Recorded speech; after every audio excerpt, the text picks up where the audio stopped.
Hello. It is Wednesday, my dudes.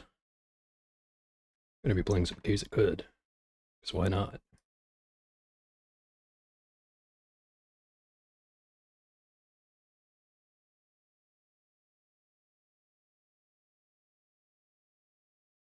Right. So last time, uh, we're doing pretty okay. We had one character that actually managed to get outside of Joppa. Amazing, I know. So I'm just gonna go into settings and turn down how quickly the Auto Explorer does its thing, because I feel like it was a little quick last time. Set that to 60. Hopefully it works.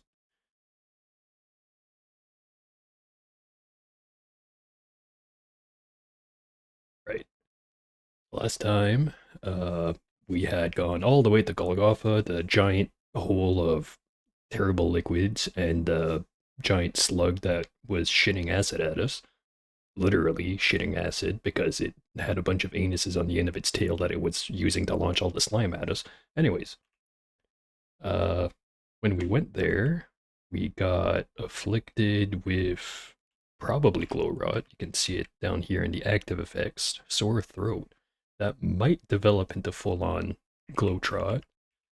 So before we run back to Golgotha, because we forgot to get the damn Waydroid, which is why we went there in the first place, we're gonna go to the Mushroom Town. Kyakukia. Hopefully I'm pronouncing that right. Even if I'm not, I'm just gonna keep calling it Mushroom Town.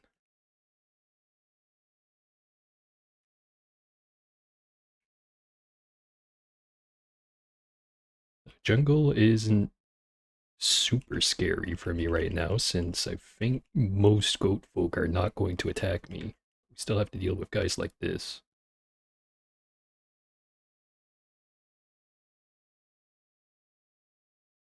They're not so bad.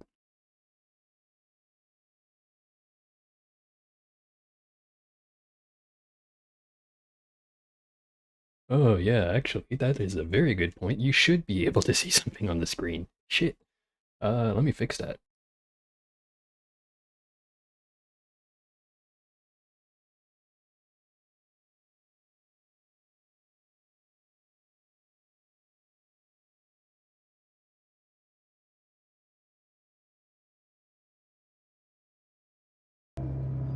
That should have fixed it. Yeah, sound is showing up in the volume bar. I'm just waiting for something to show up on the screen. Yeah, there we go. Yeah, sorry about that. Didn't really miss anything. I was just over at the entrance of Gritgate, walked out of there, got lost in the forest again. Thanks for giving me the heads up, happy people. I probably would have played for like half an hour before realizing that nothing was coming through. Ah, these must be the remake of the Naftali. They updated these guys recently. They used to be, well, they used to look different. I'm not sure if they function any differently. So far, they seem to be the same. Just a bunch of little weak dudes that all swarm you, and you notice they have the swarmer bonus. So, as long as you can kill them just as quickly as they crawl out of the jungle, they're usually a non-issue. Found a small mossy tube. It's a skulk injector. The hell does that do? Duration of 1001 to 12,000 rounds. Your movement speed is increased by 25% at night and underground, but reduced by 20% in daylight, plus 3 agility at night and underground, minus 3 agility in the daylight. You can see in the dark up to a radius of 8, and you gain burrowing claws. Now, I don't remember this one lasting this long, but I'm not going to complain that they made the thing that I never used better, because then I might actually use it now.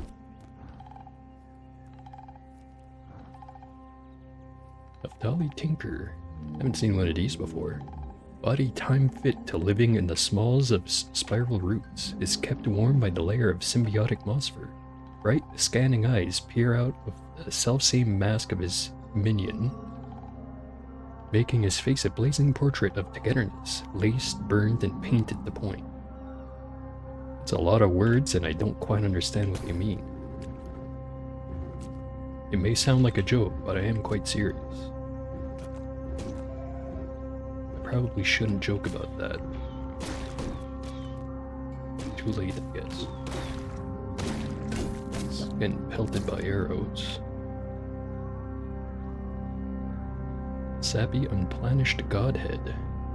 A greebled egg of metal and circuited glass was fished from the chrome fall to be welded on and serve as spiritual center mass for a minion of Woodsprogs. Their sensory pain remains unplanished, and so they have yet to show the growth rings of communal meaning.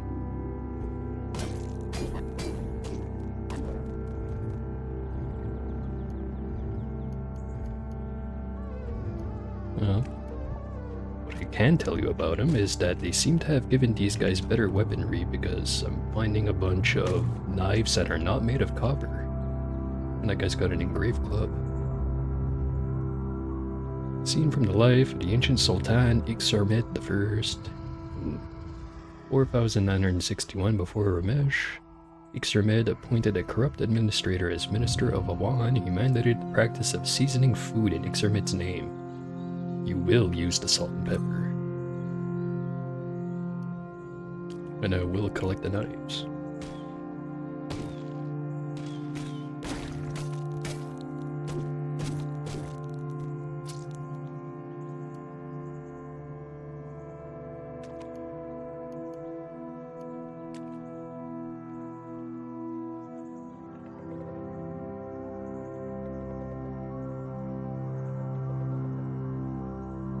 Just wander around, hopefully stop being lost so we can go back to the overworld. Found some forgotten ruins. Question is, are we in a jungle tile or a river tile? Seems we're in the river tile, because there's these fuckers right here. Madpoles. The distended jaw of this large Aurelian fish is lined with wicked blade-like teeth. Shudder to imagine what sort of terrible amphibious fiend the madpole might one day become. So, if you haven't picked it up yet, they have very sharp teeth, and they have a habit of chopping off all your limbs as they swarm you, and then you just kind of fall over and die.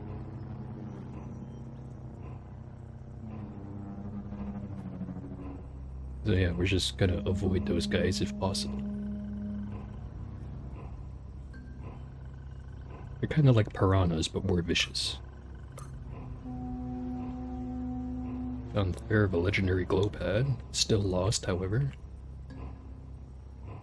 Not gonna explore the glow pad lair.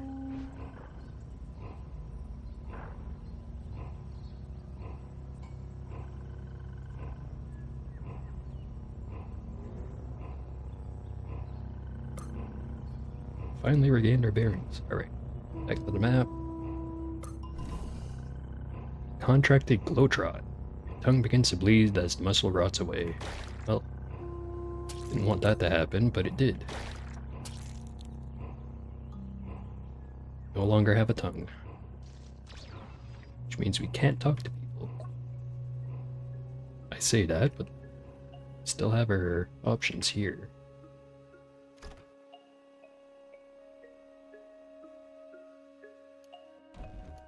So we're looking for a specific book.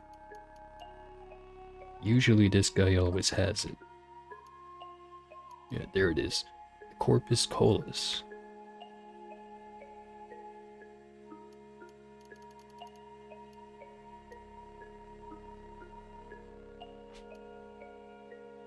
Alright, we upgraded our boots, so we don't need the steel boots anymore. Let's sell those. And the backpack. What else can we sell? Credit wedges I'd prefer to keep as a last resort for trading, since they weigh nothing, so very easy way to concentrate your wealth.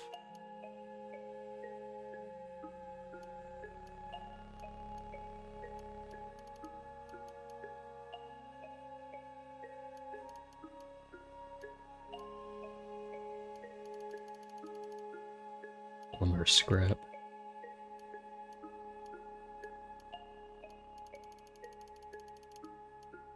And then even out the trade. It should be good.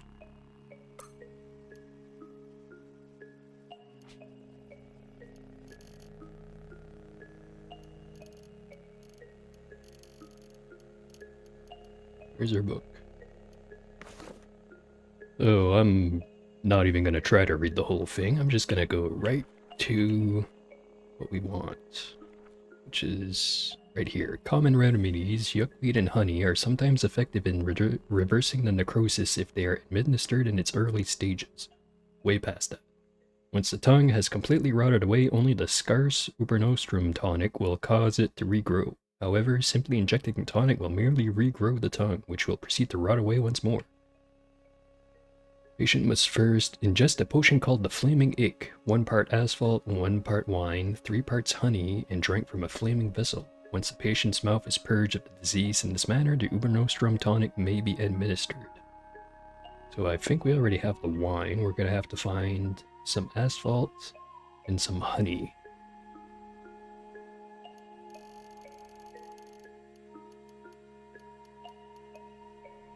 And we do have a canteen that we can stick all of that on, or in, and then chuck the canteen in a fire, and that'll be our flaming vessel. Up for a go. Disliked by a lot of different groups, so we're not going to water ritual with it. Oh, hey, a Rhinox. Usually find those as some pretty challenging enemies, but this one's a worshipper of Oboro Oro. I think that's the ape god.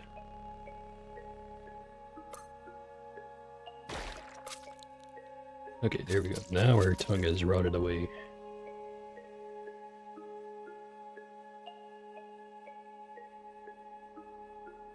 Here's a statue of said ape god. The stone idol of Oborokoro stands 20 spans tall. Stainless sculptor chose to depict the ape god sitting cross-legged with each of his 3 pairs of gargantuan arms grasping each other. The idol is swathed in vines, its caretakers ceding to nature save where the herbage has threatened to obscure Oborokoro's gentle countenance.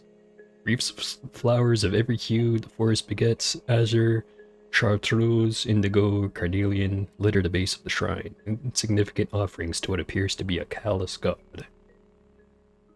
They love the monkey do not like them back.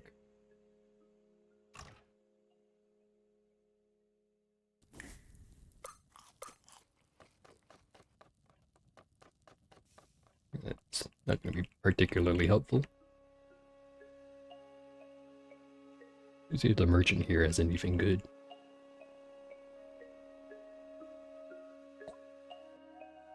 Okay, yeah, now all our dialogue options are just replaced with because we don't have a tongue. And it also means we have a huge penalty to trade prices.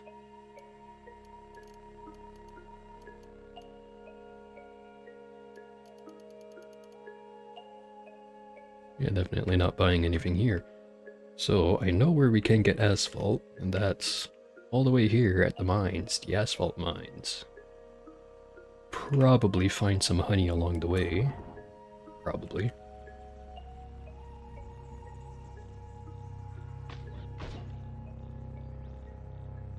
Oh, hey, a new chatter. This time I didn't ignore it for 5 minutes before noticing it.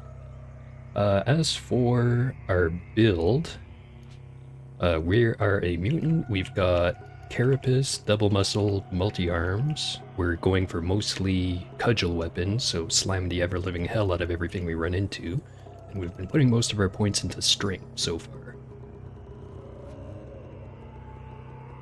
And as for cool items, I think... well, the only artifact item we've found so far is this hat we have.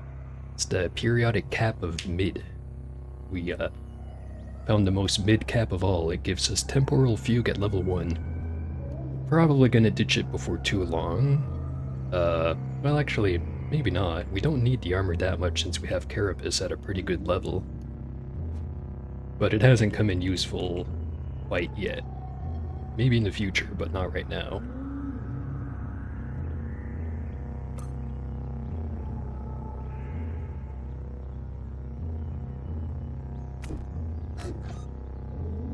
And another interesting thing that happened this run is I somehow became neutral to the goat folk. See these guys here, the goat folk sowers? These guys, they're equipped with strange plants, it says right there, which are basically just frag grenades that grow in nature, because that's how they use them, pretty much. Anyways, oh, we're no longer lost, we're just wandering here for no reason.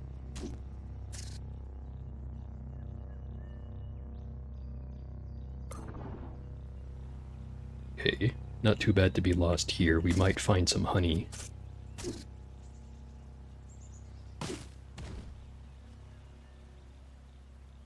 Temporal view.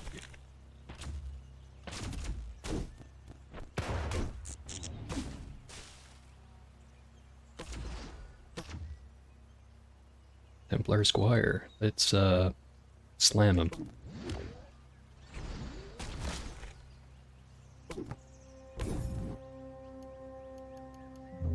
Grab this sword. We'll leave the rest of it there. Got plenty of inventory space. But I'm not gonna carry it.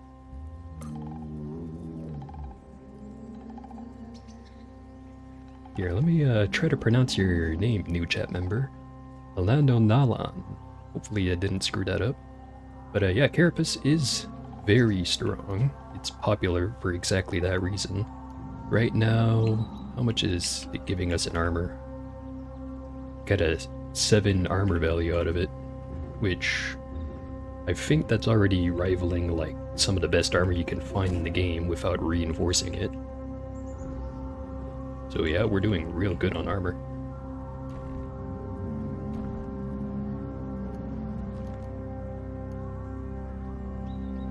And there's a hammer there. Could we replace something we have? This one's got a strength bonus cap of 3. One's also a 3.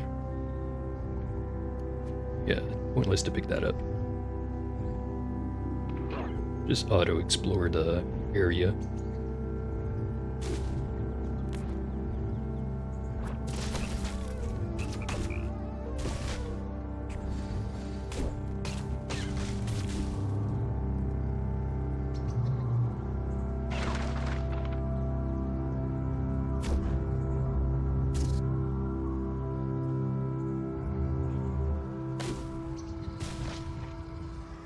Well, baby, you said is that like the maximum theoretical for chess piece, or is it like the Zetachrome? I haven't played in a while, so I completely forget what the numbers are.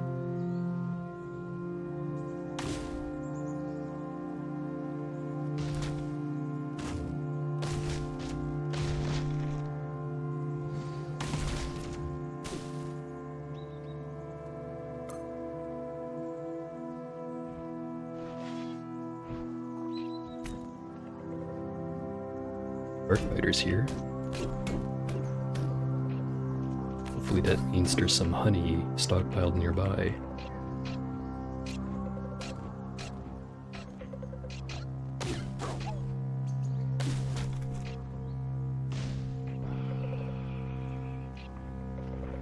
Now that I'm thinking about builds, if for whatever reason we lose this character, I think instead of making another mutant right away, we're gonna try to start alternating between Truekin and mutants. So I know it's not a terribly original build, but the carbide hand bones are real fun.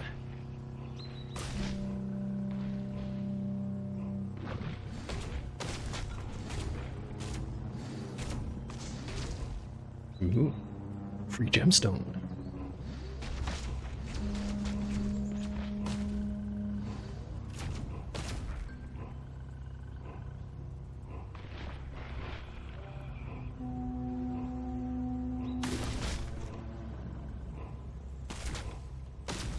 Forgetting I have a ranged weapon, I should probably use it.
Yeah, so far we're kind of outgrown this zone, I think.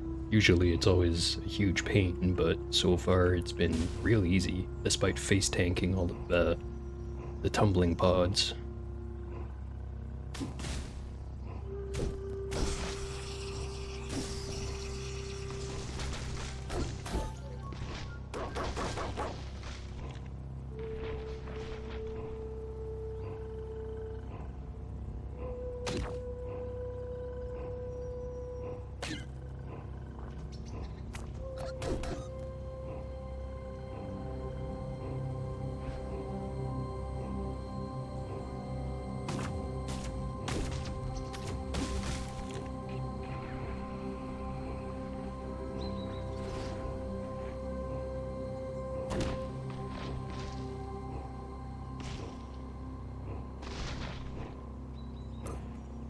Been not very lucky with finding honey. Ooh, a snapshot for it.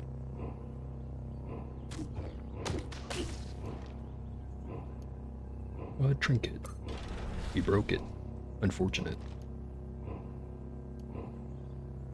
This one weighs 1.25. I remember there being partial weights involved with items before.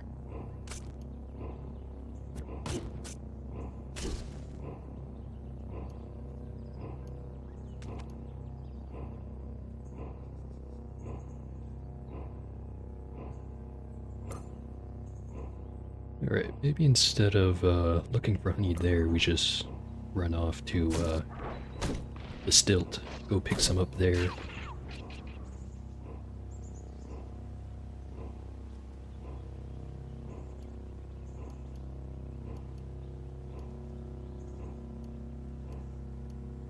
Just pick up all of these weapons. Keep forgetting I've got like 500 pounds of carry weight nearly. Might as well make use of it.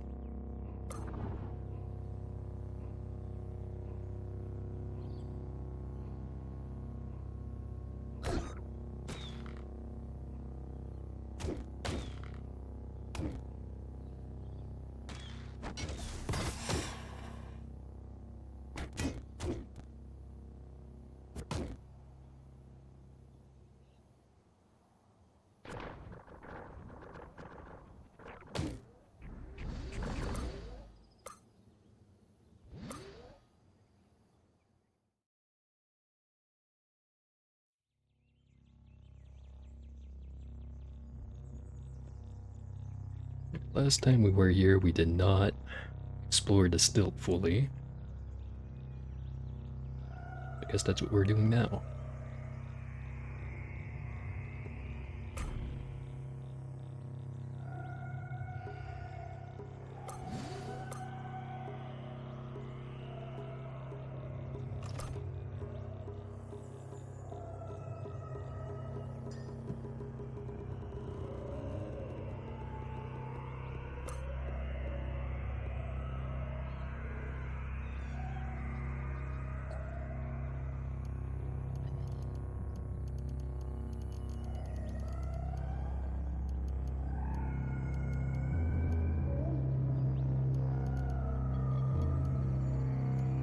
We could buy the asphalt right here with this guy, but actually let's see how much crap we have to sell. Then we'll make that decision.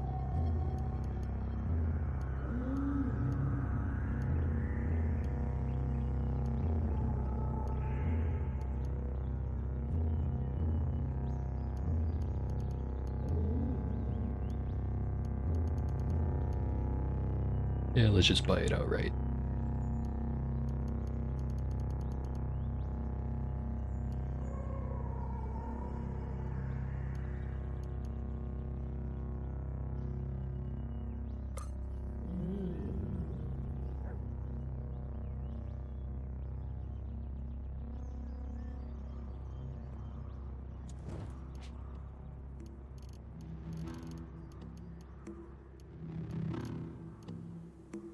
Okay, so we needed 3 drams of honey,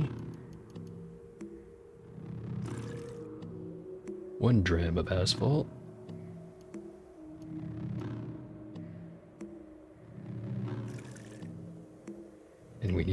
dram of wine.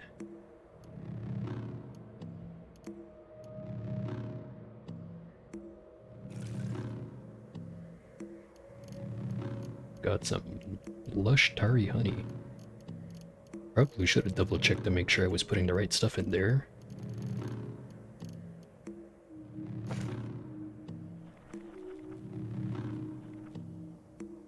One part asphalt, 1 part wine, 3 parts honey, drank from a flaming vessel.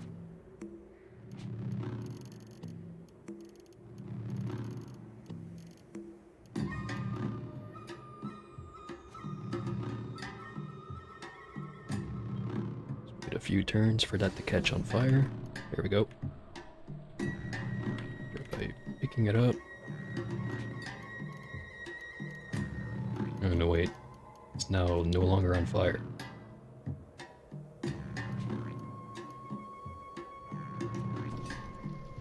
Now it's on fire again. Tastes even worse than you had imagined, like a dead turtle boiled and flanked. Delicious, it burns. Okay. And now we keep that in case we get Glowtrot yet again.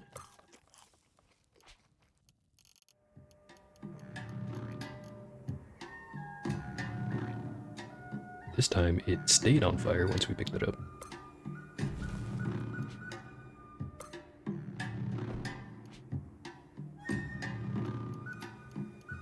When did we pick this up?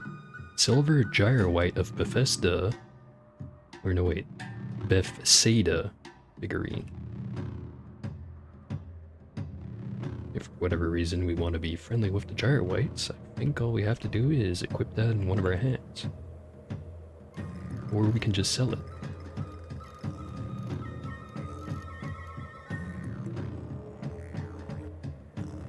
Before we use that, let's run off and get our quest done. Ooh, some ruins.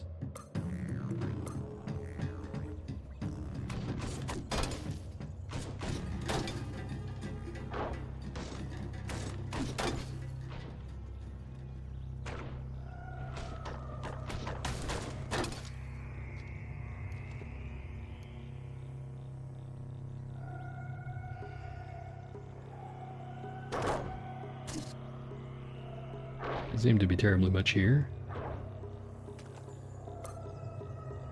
It's because there isn't.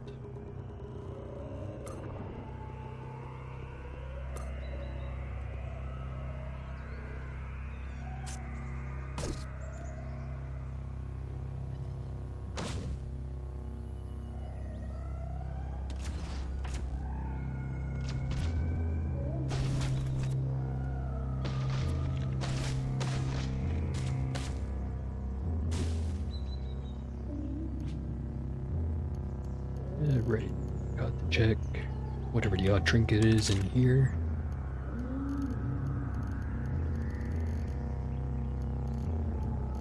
I've got multiple trinkets. Solar cell, that's useful. Fidget cell, not quite so useful. Stun gas grenade.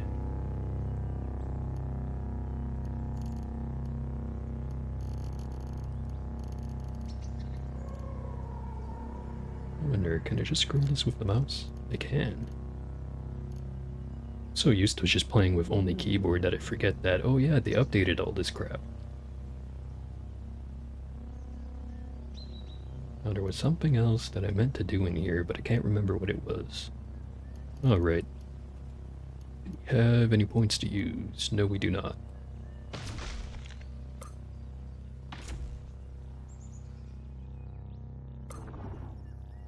We really need to get wayfaring or something.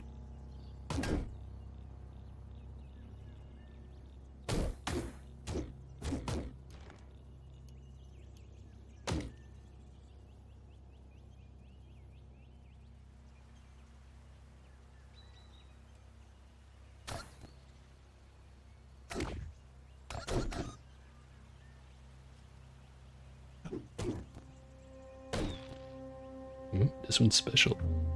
Godhead of the declared Kif. Loved by the Naphtali tribe and robots, disliked by villagers of Sashan, disliked by swine. Hmm. I do like being friends with robots, but we have no way of pacifying him, and I don't think we have any oil in the canteen either.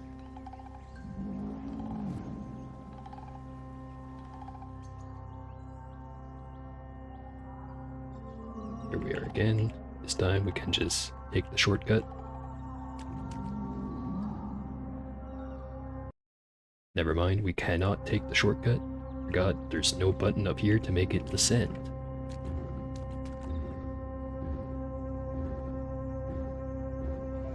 Oh, here we go. Probably should have basked in the sunlight first. Too late.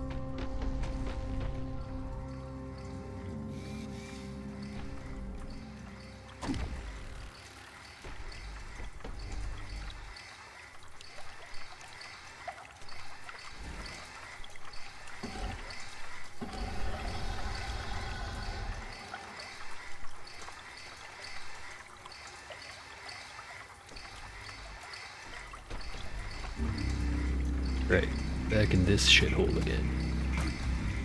Oh hey, I level up.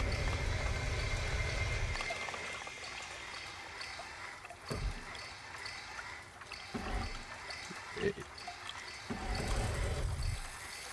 Let's just get multiple arms up to level 10, then get double muscled up to level 10, and then start leveling up photosynthetic skin, and then finally finishing off with two-hearted. Should probably do that in a different order, but I'm not willing to put the thought into it.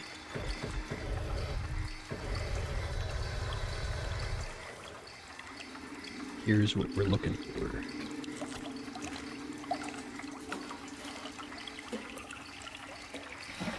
Pick that up. Now we fix it.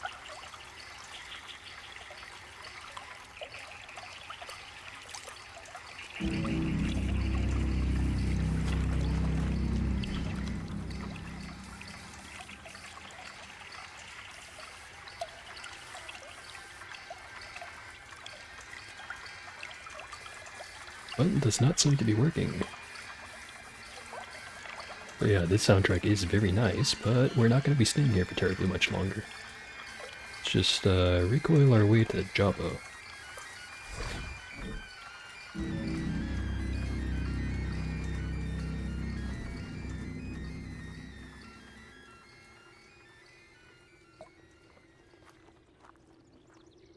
Alright, still don't have a tongue. Let's fix that.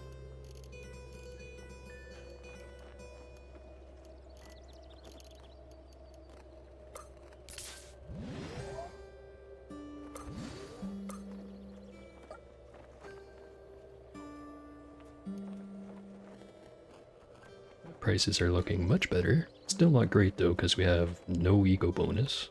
Well, we've got +1. Not enough to really get much.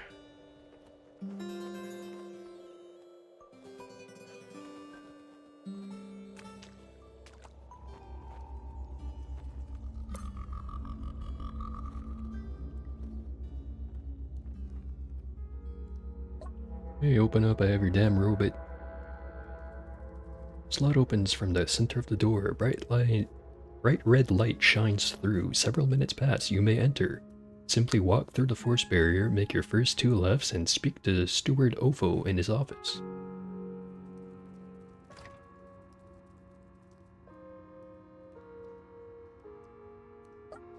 Hi there, Ofo.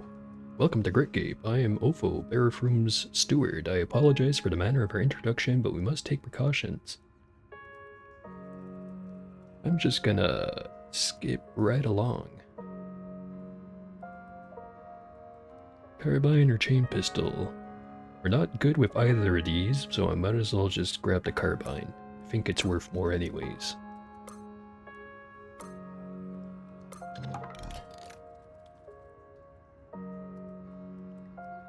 Now, how's its reputation? Loved by the Barafromites, disliked by winged mammals, disliked by Chava, the Tree of Life, disliked by highly entropic beings. Maybe we don't water ritual with him. And everyone's favorite character, Q-Girl. Loved by the Barafromites, hated by the villagers Terramera, disliked by fungi, admired by pariahs. This is acceptable.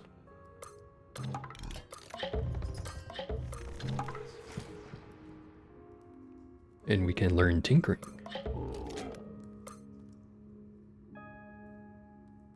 We could get fitted with cleats.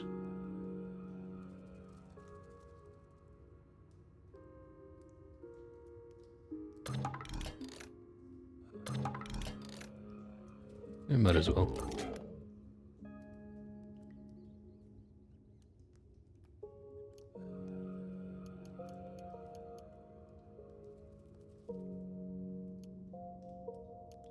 Gyre iron. Hot metal clamp compels burning hair to the wheeling curves of the gyre. Not quite sure what we do with that.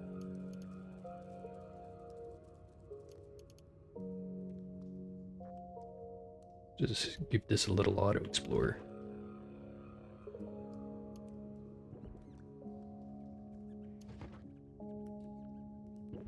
Sure hope they don't get mad at me taking all the good stuff they have.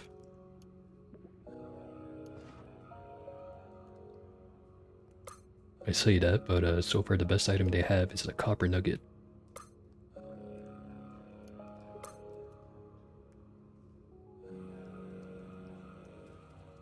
Interact with both in-phase and out-of-phase objects and creatures.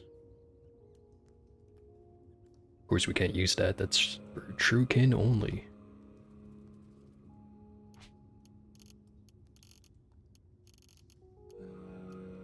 Man, I almost forgot we have skill points we can use now.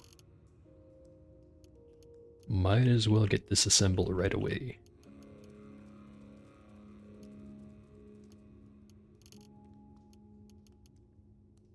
Start disassembling stuff that's not so great.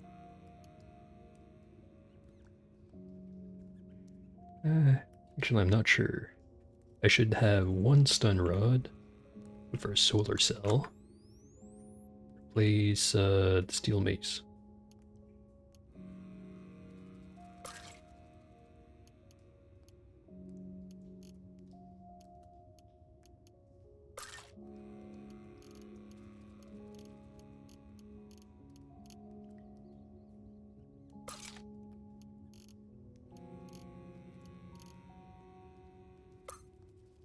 Sphinx Salt Injector. For 18 to 22 rounds, you're immune to confusing attacks. Your activated mental mutations cool down twice as quickly. This item is a tonic, blah blah blah. So did they change how this thing works again? Oh, as for if there's a cybernetic that allows you to phase, I'm pretty sure there isn't. I know that there's the tonic you can use to phase if you're truekin, and you have better tonic effects. And other than that, there's just one cybernetic that we just found that lets you interact with stuff that's out of phase. But every time I've tried using that, it's always ended in disaster. Because one of the very dangerous enemies you can find towards the end of the game is, I think it's called an astral tabby. And basically they're always phased out, but they follow you around. And if for whatever reason they can attack you, they're very likely to just start cleaving off your body parts. Makes them a very dangerous enemy. Love Injector.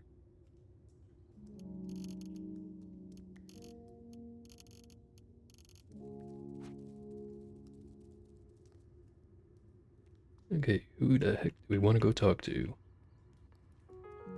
Sparesfield. I think that's how you pronounce it.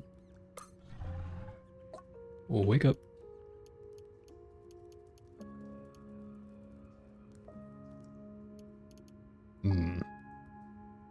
Still a very long way out from being able to craft anything.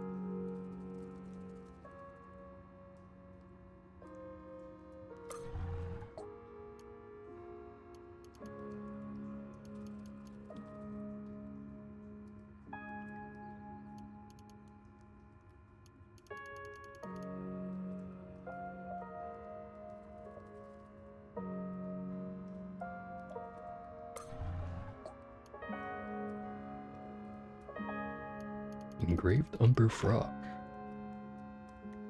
Seen from the life of Sultan Ixermed I. One auspicious day, Ixermed trekked through a lifeless salt pan and stumbled on a mysterious monolith. For the rest of Ixermed's life, she always kept some salt hidden on her person.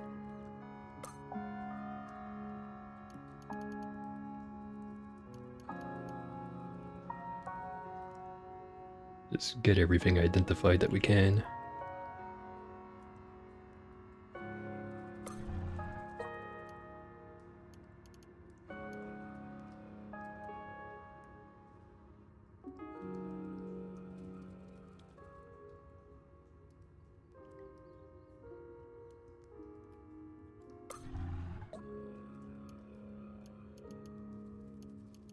Just gonna try to get the trading done quick, because trading is definitely not quick. Ooh, carbide folding hammer. I want that.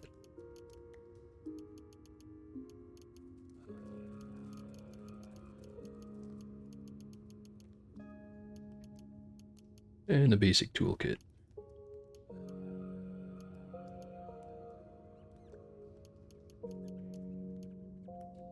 Keep the carbine for now. Sell the torches.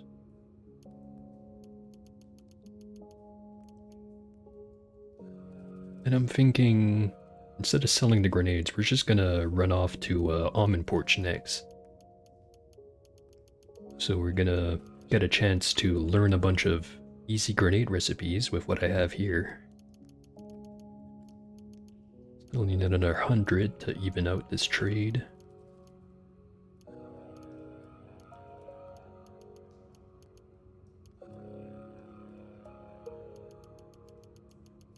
I don't think I need the way droid anymore.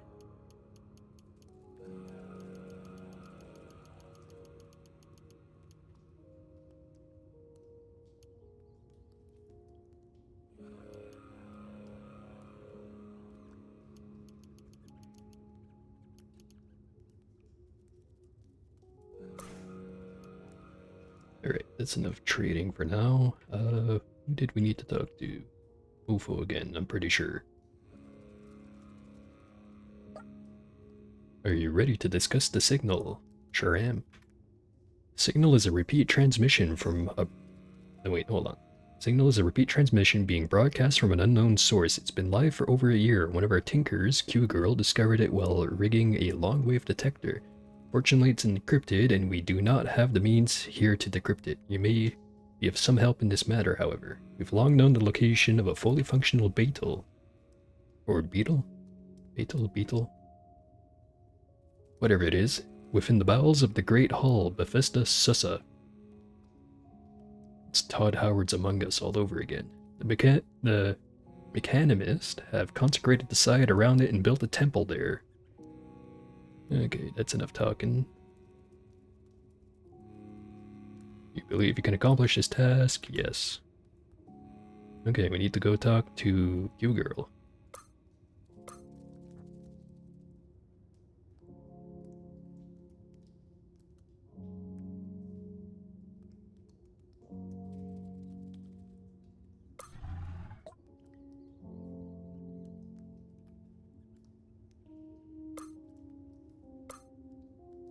Alright.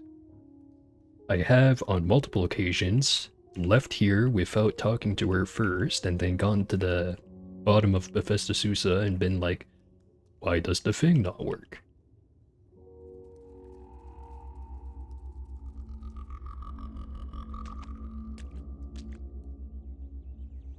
Right. So now that we're done with that, let's quickly look at the map, see if there's any points of interest.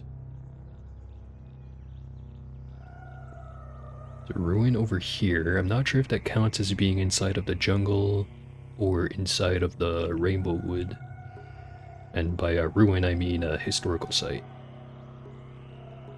Same thing with this one, I'm not sure if it's part of these ruins or part of the jungle, or it could even be part of the Rainbow Wood. If we'll leave him alone for now, we'll just run off to Almond Porch. Smell roasted boar nearby. Would you like to investigate? Yes. Discovered a Whitedale Goatfoot Village. I think we're chill with them, so let's see if they have a leader that we can have a water ritual with. Don't mind if I help myself to some free battle axe.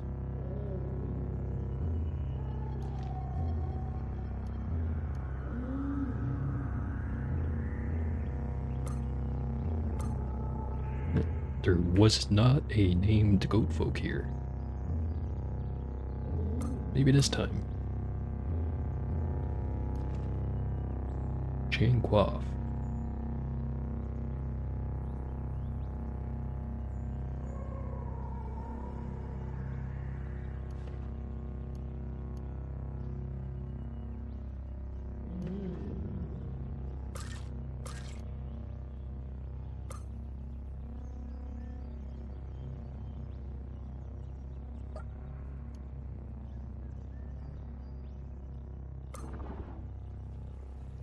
We're lost.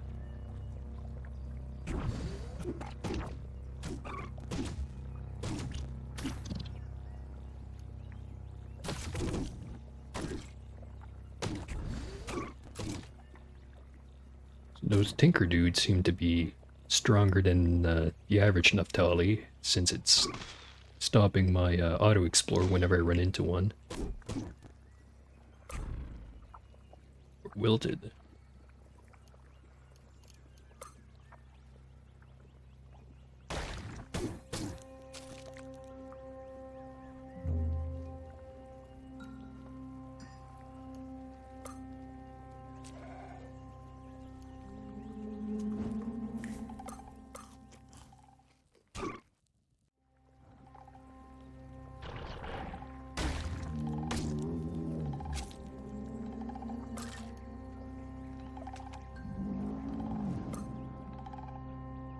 Gained their earrings. Hostiles nearby. Huh. There's different sprites for the godhead. Oh hey, new chatter. Ayo Funerarium. Cool username. We're just here in the jungle, slamming robots.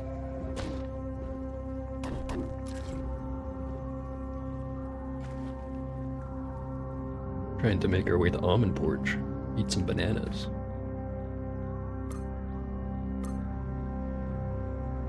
Home of the legendary Woodsbrog.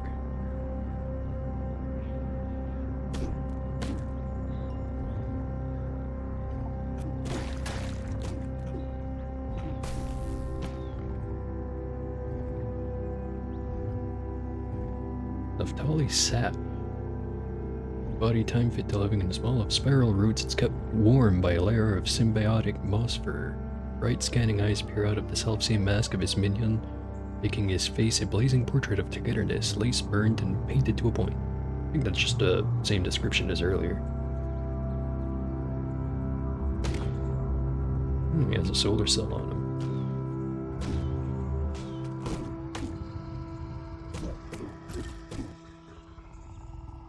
Ooh, painted wrench. It was painted with a scene from the life of the ancient Sultan Dari Zaram. Dari Zaram? I'm gonna give up on pronouncing any of these. Acting against labor laws restricting the rights of winter eremites, What's-His-Face led an army to the gates of Nanamur. She freed its citizens, and in her honor, the Densworth called it What's-His-Face City. I'm not sure if that one's gonna catch on.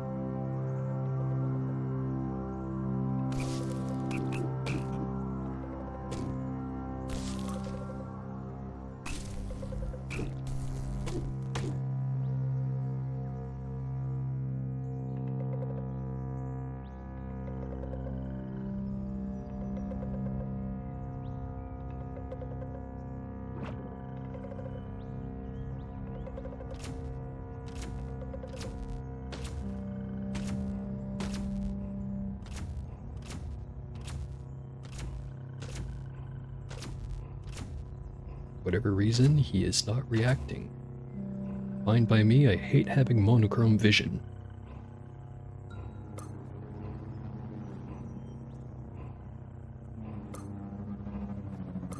Should probably read those, but I'm not going to.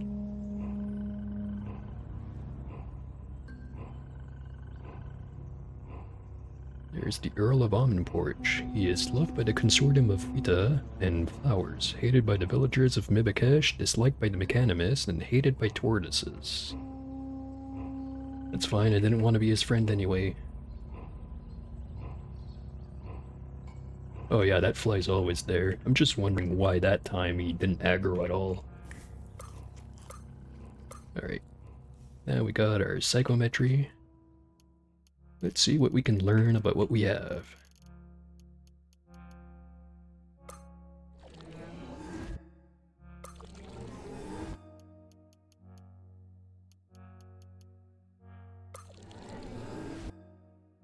It's a salt mill.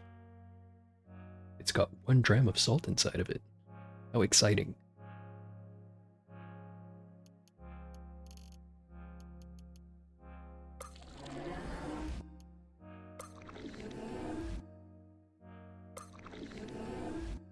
Wonder if anyone's made a mod that's just learn everything that you can learn button.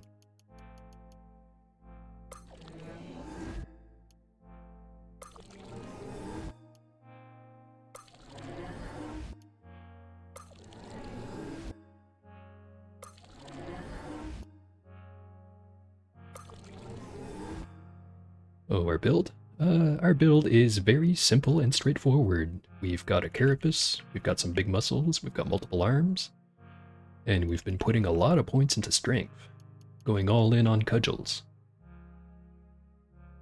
We've also got photosynthetic skin, just because it's a really nice bonus to have, especially once you level it up, but we haven't done that yet.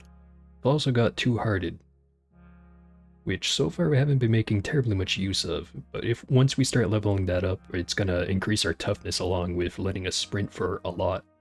So it'll give us both ability to resist everything, and also the ability to run the hell away if we have to.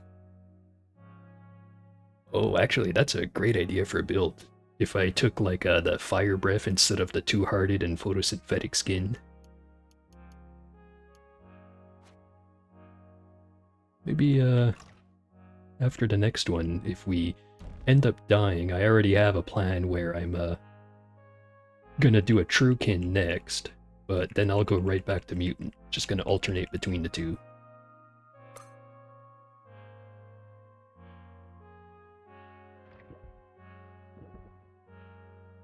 Did they change the music in this area? I don't remember it being like this.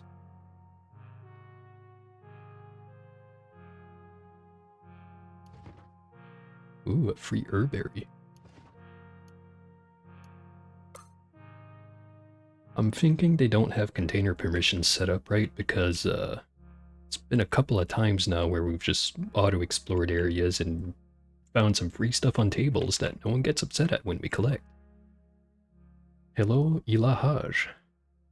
I remember, we can learn some kind of skill from her. Loved by the Daughters of Exile, hated by Water Barons. I hate the Water Barons too. Can learn Repair. Yeah, that's worth it.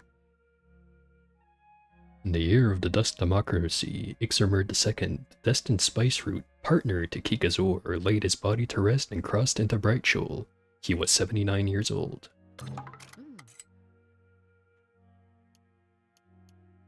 Gigantic strange tubes. Is that just a really big chair? Weighs 26 pounds. I think the minigun was a different amount of weight, but it might be the minigun. Or is it a chain gun? I forget. 7 drams, 119 drams. I think most of these are cybernetics. Anything that's cheaper than like 5 drams or so is going to be an item. Anything more expensive is probably a cybernetic. I don't need any cybernetics.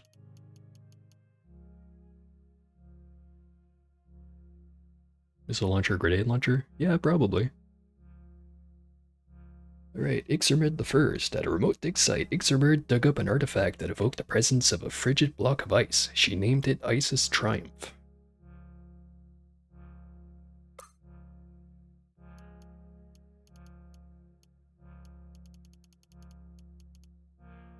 Right, not gonna buy anything from here, but what does the annoying plant next door have in stock? Another meat bee. Please tell me you're here to buy something. I am here to buy something.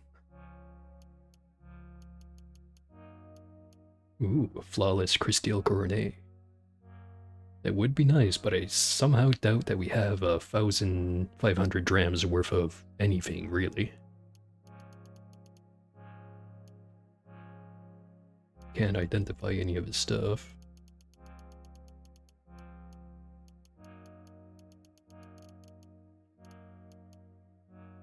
Not terribly much. Just trade our stuff for some trade goods.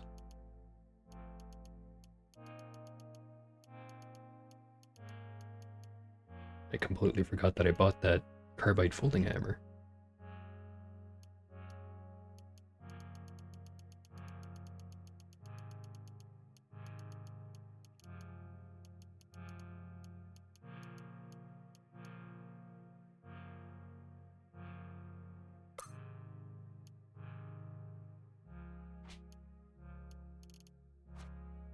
Right.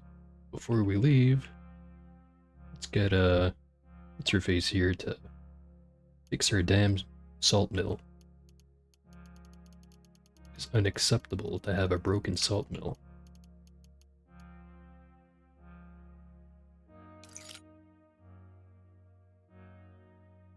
So does she have anything in this thing? Wire strand.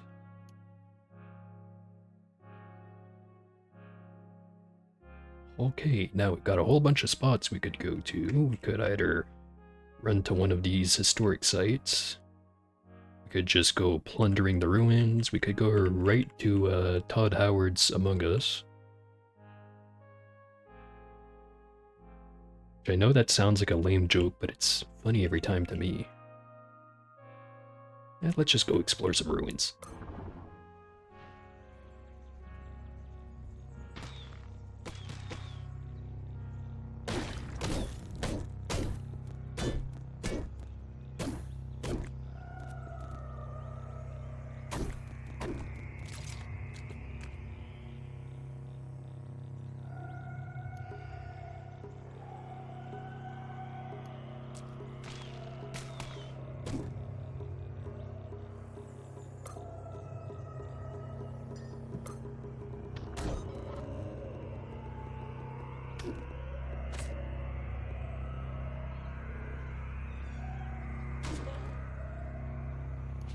I'm tempted to beat the crap out of that boat folk dude and take his hammer.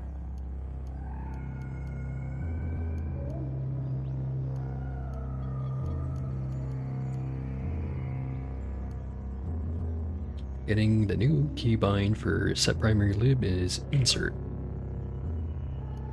Switching combat.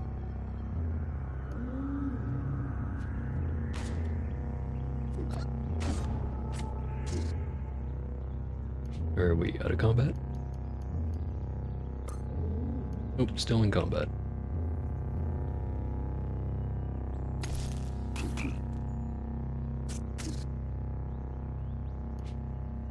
How about now? Here we go.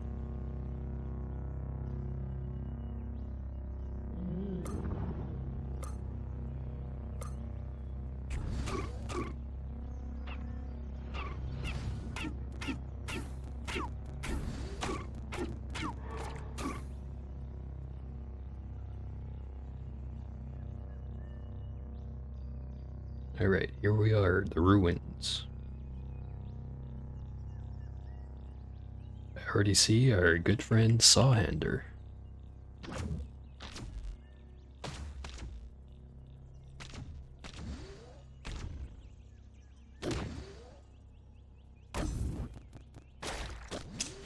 That's not good.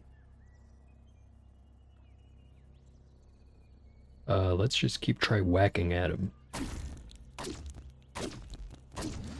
There we go. Lost our lower right hand. That's fine, I wasn't using it anyways.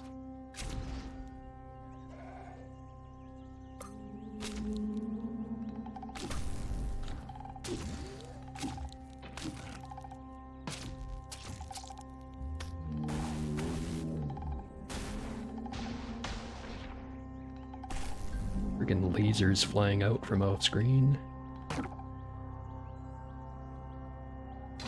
Okay, we have managed to avoid dying.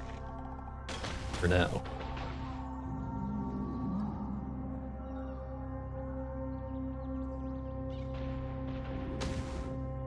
Have a second Uber Nostrum, did we? We do not.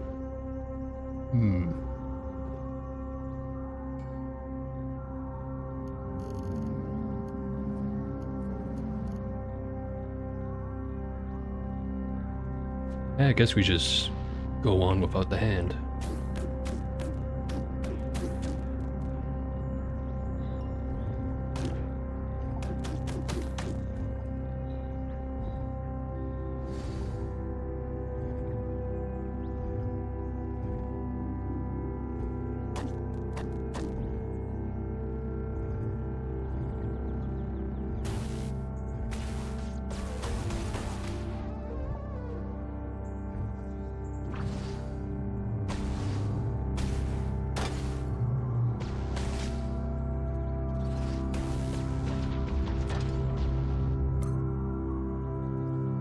There's the guy putting all the damn turrets down.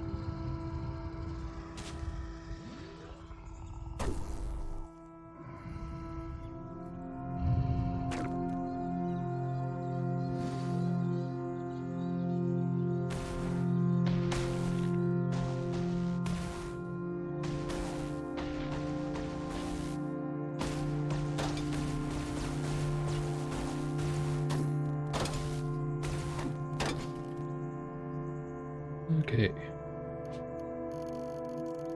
Since we finally have some oil in one of our water skins, let's set this to auto-collect.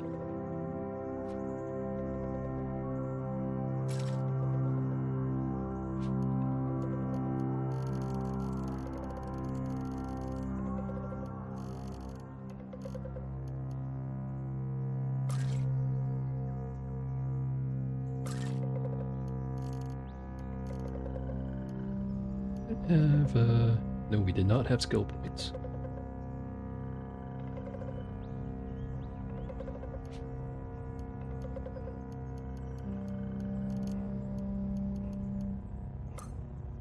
Combustion cell. Never been a fan of these ones.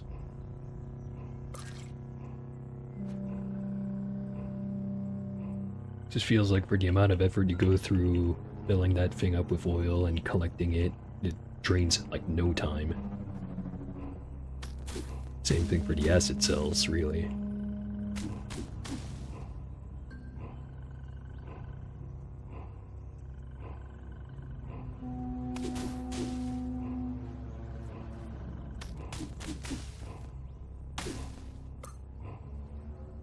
Alright, done up here. Let's delve into the ruins.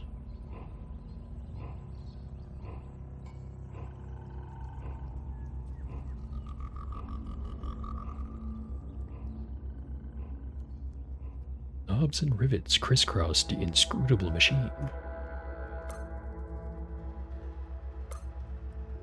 Fusion pumping station.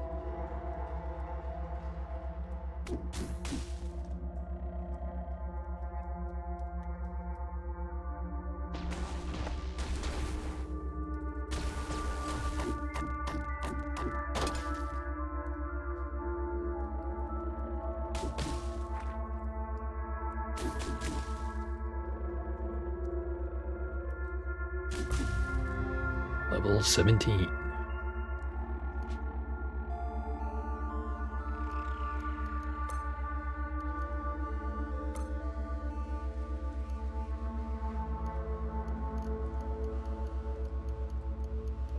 Tempted to get scavenger. Could also just save up for something over here. Still haven't gotten charged. That would be pretty helpful. And demolish we don't have to worry about for a little bit. Once we do get it, it's going to be 300 points though. Maybe we just start saving up for that right now. First, let's see how much it would cost us to get charge. Take us 200 points to get charge and then an extra 100 points to get charging strike. So whichever one we want between charging strike and demolish, it's the same amount of points.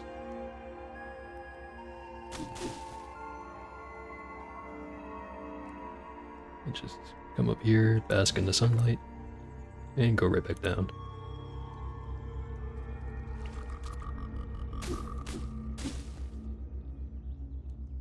Trying to Iximerd the First, Glacier and Cerulean. At a remote dig site, Iximerd dug up an artifact that evoked the presence of a wintry block of ice. She named it Blockicus.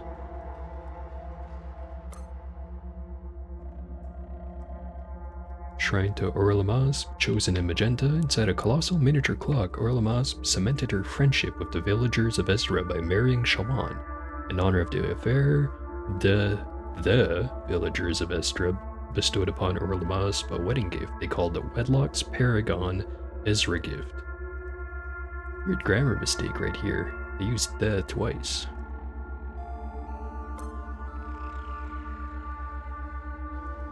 Woe is me, the game all about random generation made one slight screw up in the massive amount of stuff it's randomizing.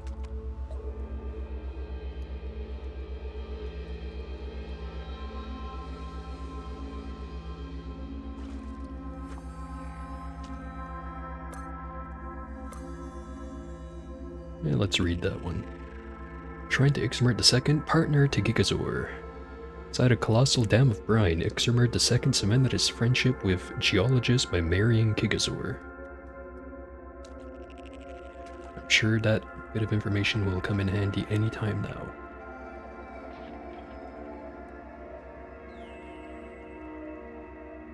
Chain gun turret tinker.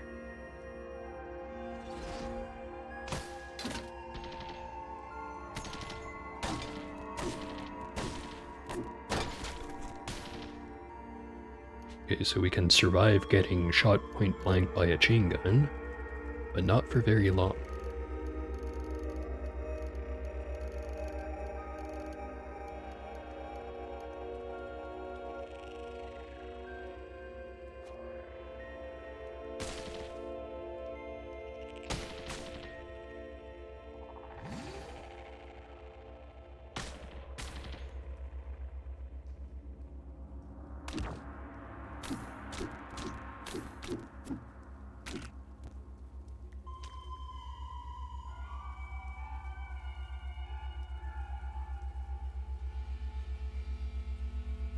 It's a Nullbeard. It sure is.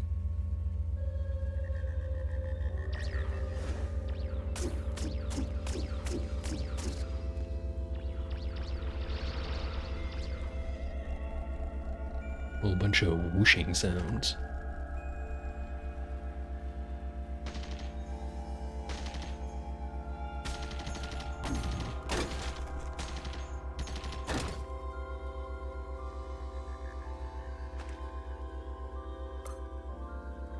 Alright, down another level. Do not like those. Do not like those one bit. Spinning slug. Giant spotted keel pushes against its acid-moist membrane.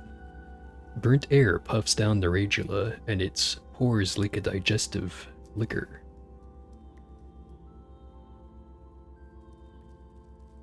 You just, leave right away. Don't feel like having my boots melted again.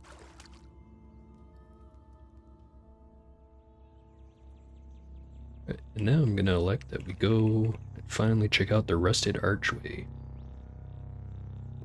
Notice some ruins nearby. Let's check out those ones out first.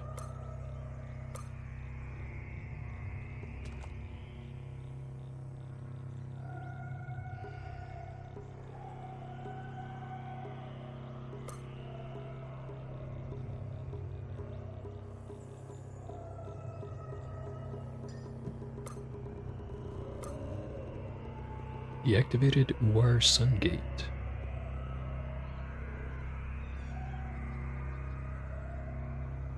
Now, since this glass pipe going to it has been disconnected in multiple spots and I cannot repair it, I'm gonna assume if we turn this on, it's not gonna stay on for very long.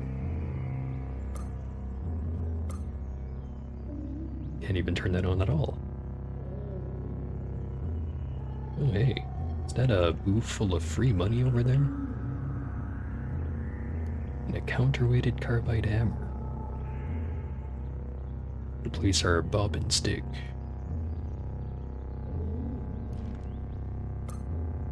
Anomaly fumigator. And a force modulator. That one just lets us walk through the force fields. I say us, but not the current us, the potentially future us.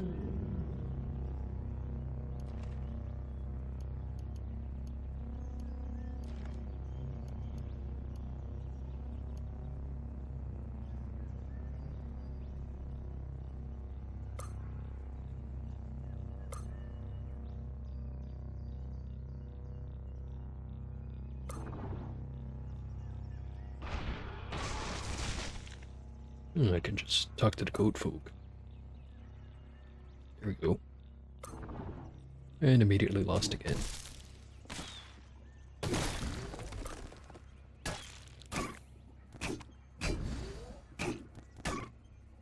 It's weird how everything in the jungle decided it wants to kill me more than it wants anything else to be killed. That's fine, I can take it.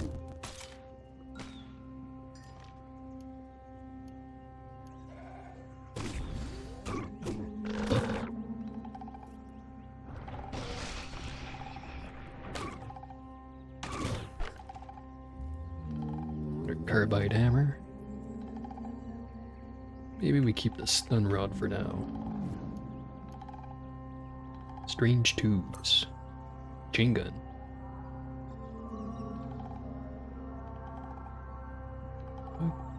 Weighs 40 pounds. Not sure if it's worth lugging all the way to someone to trade it. I think it's worth more just as the crafting bit, the 4 here. It's the useful part. That's all we got out of disassembling it.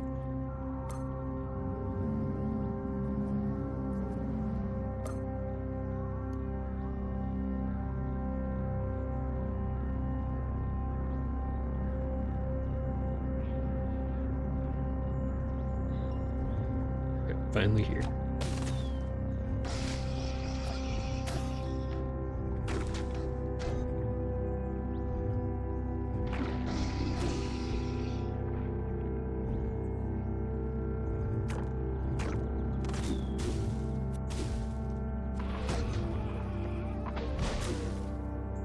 See if I can slime this door down or not. I can, but there's nothing here.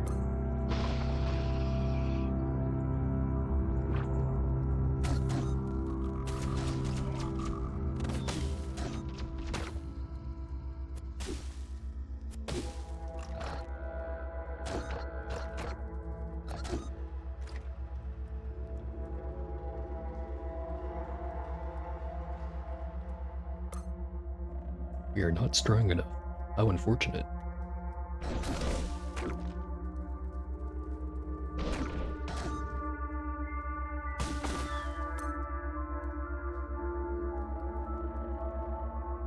Actually, can we just slam the wall next to it?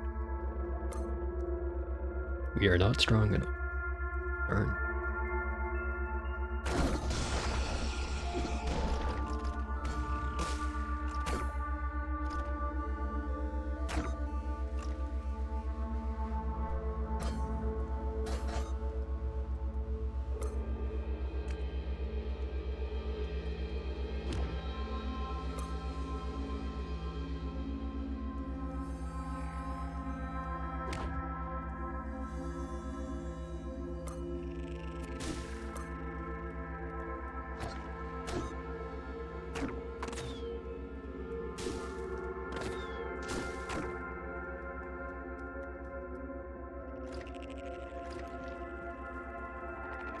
I think we have massively overleveled before coming here.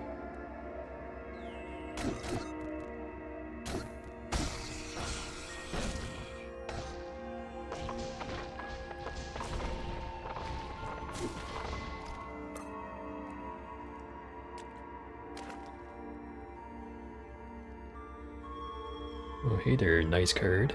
The character is auto-attacking on Explorer. Let me see if I can't find any options what you'd have to turn on to make it do that.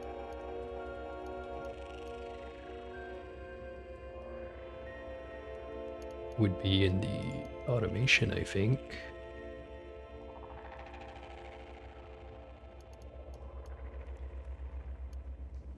I have it set to ignore enemies less than average, and also I have it attack ignored hostile creatures that you move adjacent to during Auto Explore.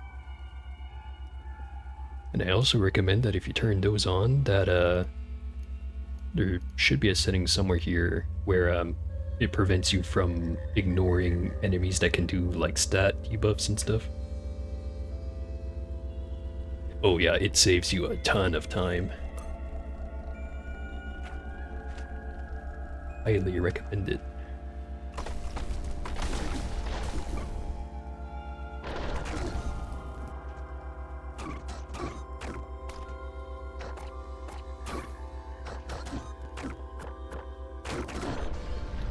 Thing is though is it'll still kick you out of the auto explore if something damages you or if something hits you with a ranged attack, I think.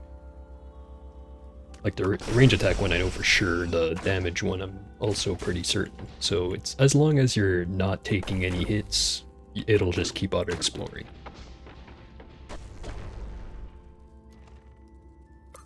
Let's see, reactive cranial plating. Don't know why I'm always so excited about finding those. We're not playing Drukin, damn it. Carbine. Collect it for now. Engraved pump shotgun. Got the scene of life from Sultan Ixermerd II. One starry evening in the godless district of Shalish, a healthy child was born to the Sultan at Old Aruk. At the moment of his birth, the taste of spice root filled everyone's mouth. There's the spice root again. And in celebration, the people drank themselves into stupors. The babe was named Ixermerd II, but the people called him the destined spice root.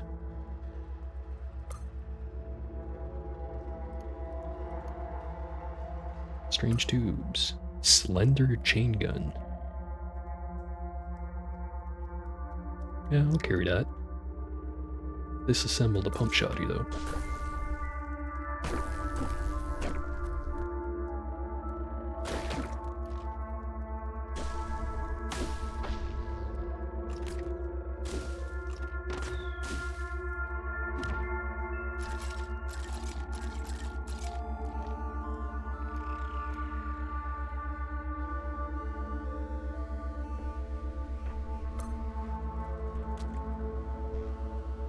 Just a few doors to try slamming down.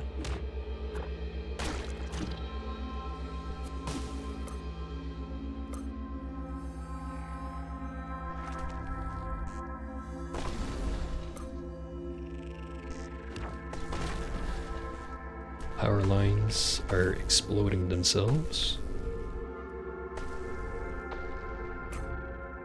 And we've wilted.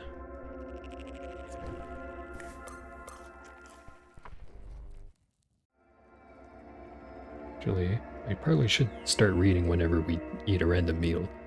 Toss a salvage bolt from a rifle turret, a traveling chip from the horn of a goat folk, some beetle chitin, and a pinch of hermit dander into a pot and stir.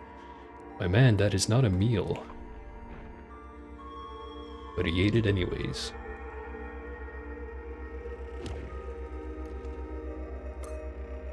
Optical techno scanner.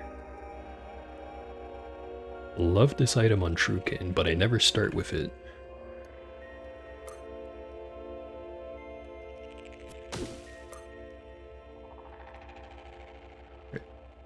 Portal's still on, probably not for very long. We could go through there. Let's load up our recoiler first. Or actually, it's I think I used it once and only went down to fresh. Well, let's see where it goes.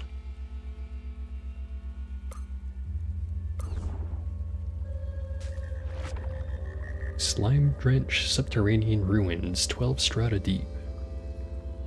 Seeing some dangerous stuff over here. Waveform Worm. Thermal Miner Mark III. And just a bear. Alright, let's... I was about to say let's try exploring here, but now there's a gyro humor.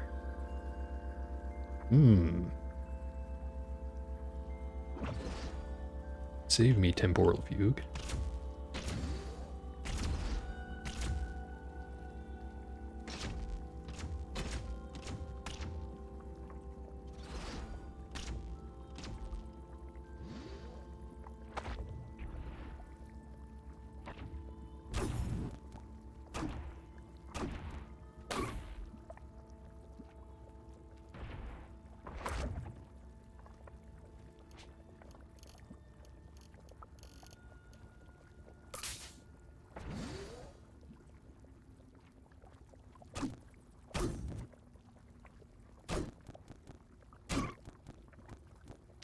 Save the slam for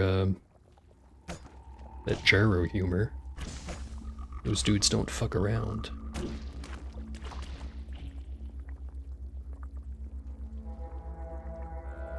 I've seen your character eat their own hair in some dust.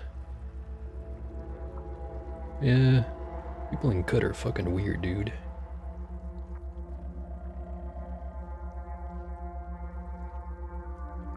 Urchin Belcher. Yeah, let's just try to teleport out of here at the soonest convenience.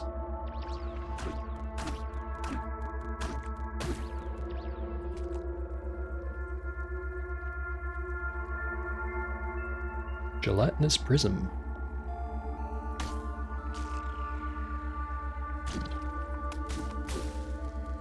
And a beetle.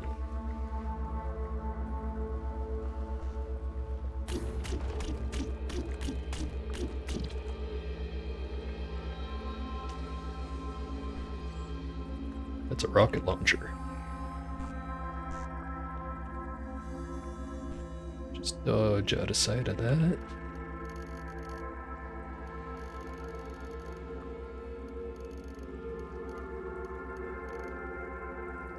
Where the heck is my teleporter recoiler? Here we go. Hopefully we're not, well, let's just sit here and heal up instead of risking getting shot in the ass by a rocket.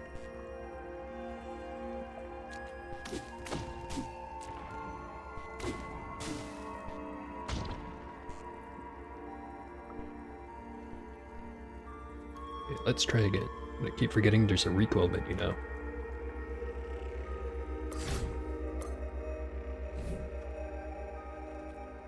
Okay, you pick up anything cool that we did not identify.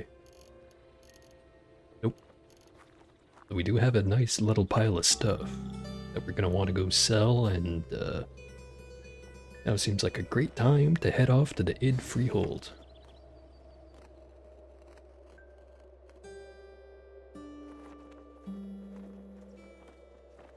While we're there, we can also get our hand back.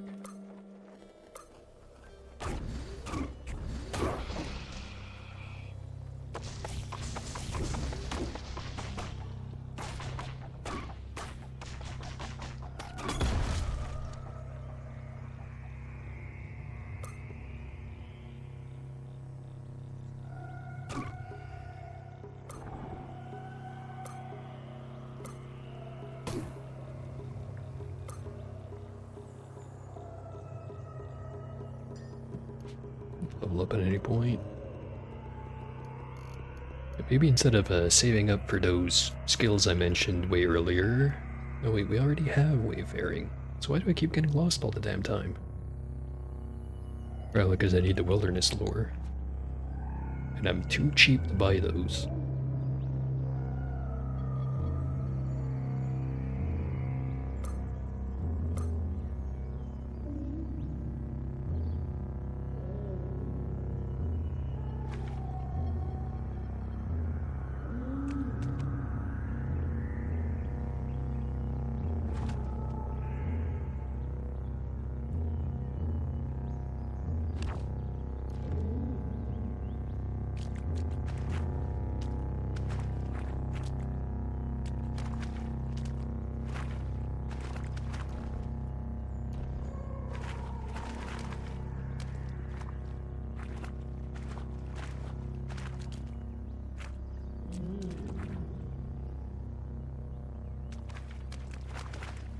Alright, we've spent enough time getting stuck in the tar.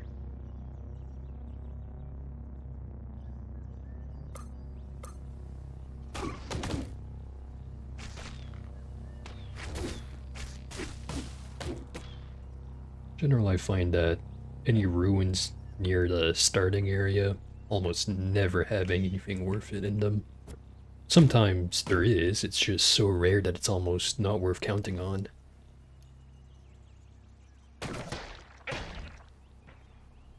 The closest thing to good loot we'll find here is probably these books.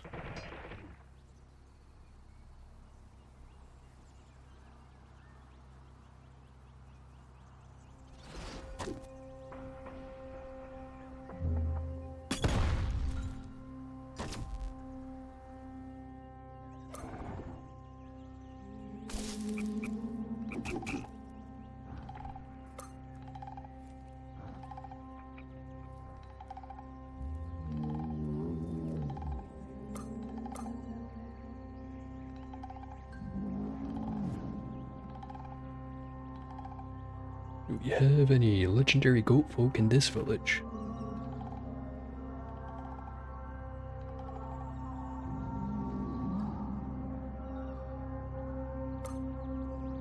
Yeah, 127 pages of pure nonsense is a great way to describe this game, actually.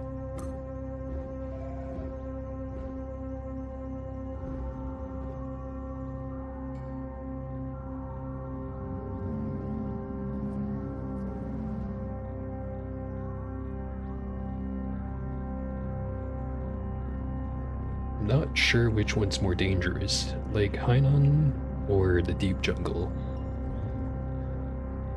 I'm gonna put my money on deep jungle.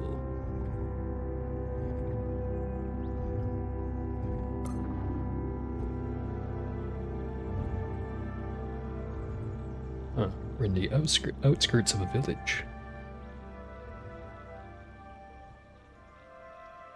This is also the outskirts.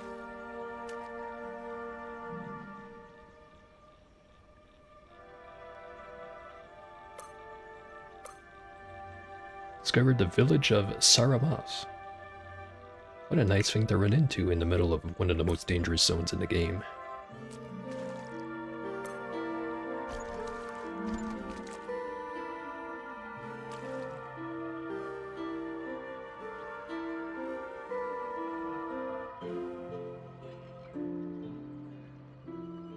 Yeah, nice of you to drop in, nice guard.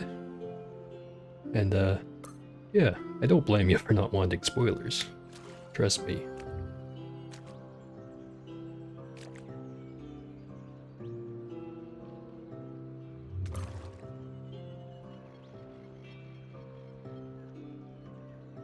Let's talk to the warden. Cannot water ritual with him, and he's got nothing on him. Alright, now let's try Chaskatio, legendary Svardim Eld. You're wondering what the heck the Svardim is? It's basically just frog people. Have any work? Speak to Sil Kopoki. Sil Kopoki.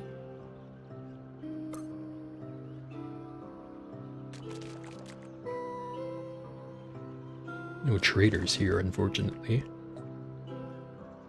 Wanderer, welcome to the village of Saramas. Here you will find shade and victual, along with other provisions to help you better scour the rust caves for treasures. As long as you are respectful, you may drink of our fresh water and quench your thirst. Come close. Visiting claimants came to our village the other day. While breaking bread, they spoke of a delightful place, the lair of Bella Belclam, legendary giant clam. But they wouldn't reveal the location. Will you find it for us? It would be a great favor to the technological prospects of our village, who will pay you for your work. Here it's located between 2 and 6 parasang east of the Blue Uwar. Sure, I'll definitely go find this place for you.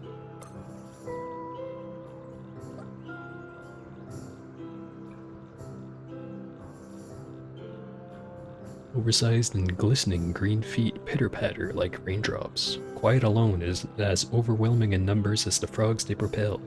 Stirred on by a lightning-quick metabolism and shaken with thunderous pangs of hunger, he longs to grip prey in his sticky forefeet and gnaw it to bone. Fortunately for us, this one does not feel like trying to eat us. Loved by the villagers of Saramas and Svardim, hated by the villagers of Sashan, and disliked by the villagers of Shuzor. He's fine enough for us.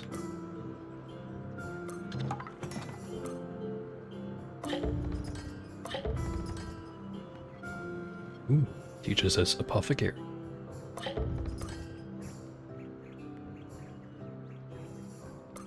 Have anything to trade?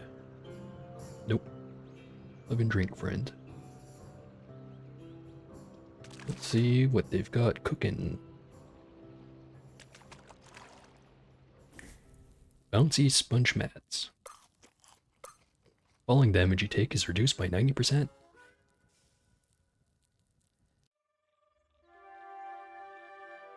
Now, where's the spot they wanted us to find? Let's go to the quest menu.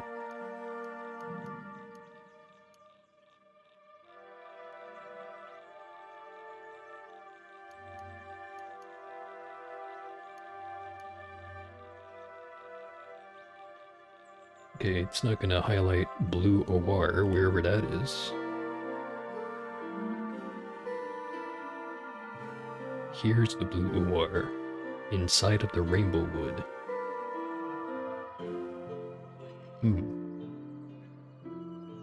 Where was he saying it was relative to that? Saying it's 2 to 6 parasangs east. So that'd be somewhere this way.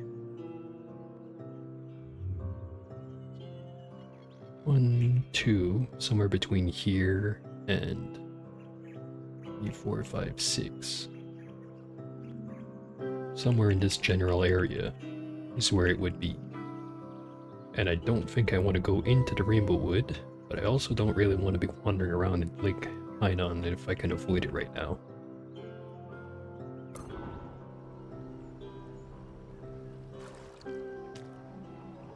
So we very much can run into something that'll instantly obliterate us out here.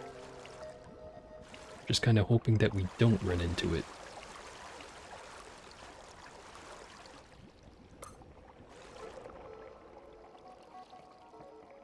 Run out of water.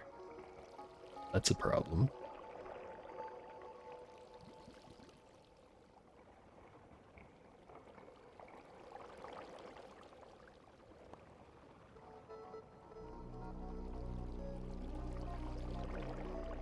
Alright, we've arrived. Slightly thirsty. Nothing to trade, then I've got nothing to say to you right now. Ooh. There's a clone link, and he's causing problems.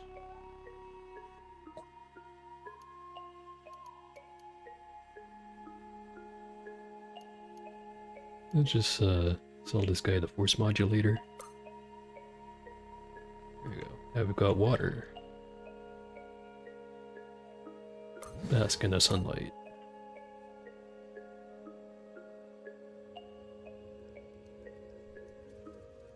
Here's my favorite piece of furniture in the game, the rock tumbler. It's got some rough gemstones in it, but a simple way to explain how this works is you can put your own gems in there if you have any rough gems. I don't think I have any, but let me check. Oh, we already have a smooth gem. But yeah, all it does is it turns rough gems into smooth gems. You notice how the rough topaz there is worth 150 and the smooth topaz is worth 180. It's a really good way to collect money towards the end of this game, since water's so heavy you don't want to carry too much of it around with you. You instead just convert any items you have that are expensive into gemstones, and then here you can improve the value of the gemstones. Here's Bep.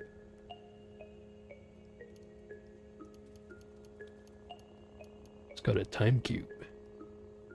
He also has some very good crafting related stuff. What's his trinket?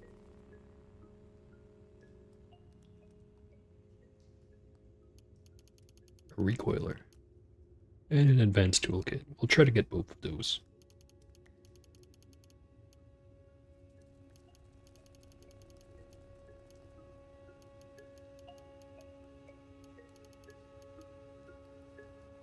Thinking we just disassemble the pump shoddy because the 3 bits are kind of rare.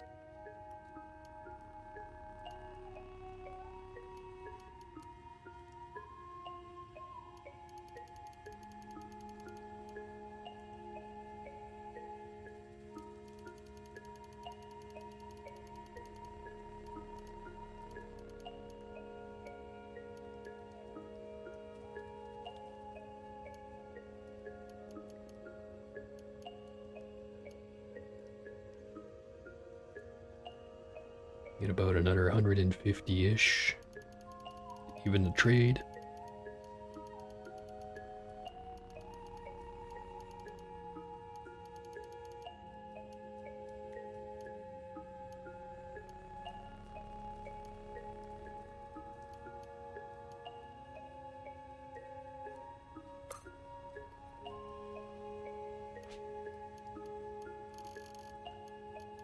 Start closing some of these tabs.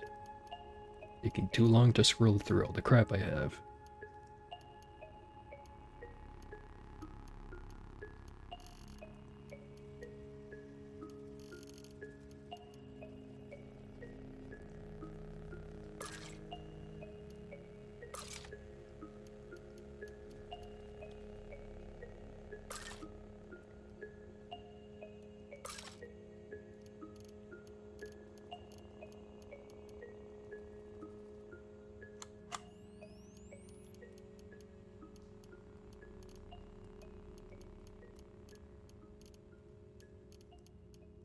Should have probably picked up a recoiler for Gritgate when I was there.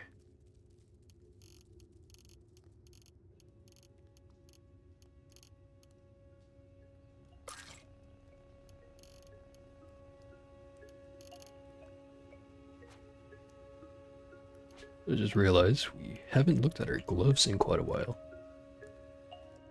Just got spiked steel gauntlets. Want to upgrade those, but we need 2 pairs if we want to effectively increase our armor value, because it gets averaged between both of our hand slots. So for example, it takes us 2 pairs of steel gloves to get the effect of just wearing 1 pair if we had only 1 set of hands. So what the heck is this guy? Gyre White of Rare Madon and Denizen of the Id Freehold. Figure is marked by star orchid robes as a votary of the Gyre, and reveler in the metamorphic Newman. Nails of filth black flash from out of her sleeve, and a jester poem to say that plague is but transmutation. Death is the ladder to life, and the existence of children proves the prelacy of raw growth. She smells of burning fish guts. Let's quickly move away.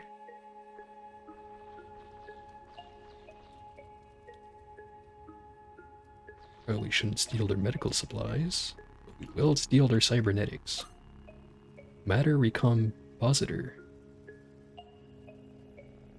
The flux inside this milloscopic cask can fold space on just a large enough scale to shunt a human chassis nearby. Activated, cooldown 100, you teleport to a random explored space on the map. I already know there's a better version of this that lets you teleport exactly where you want on the same cooldown, but this one's pretty neat too. And a stasis projector. Crystals involute along angles of stillness. Activated, cooldown 100, creates up to 6 contiguous squares of stasis field that last for 5 rounds. That always seemed really useful, but I never used it. And here's how we get our hand back. First, let's examine the strange furniture. I will risk it.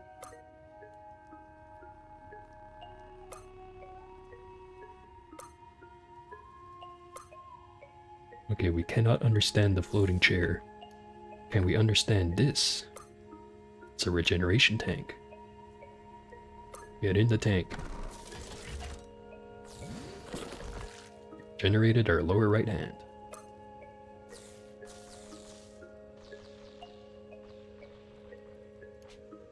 Wonder why it's making some weird noise.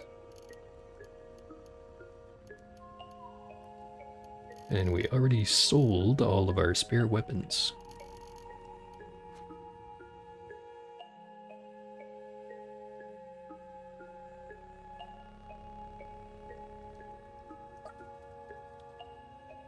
Hello, strange frog. Do you have anything? Honey, healing stuff.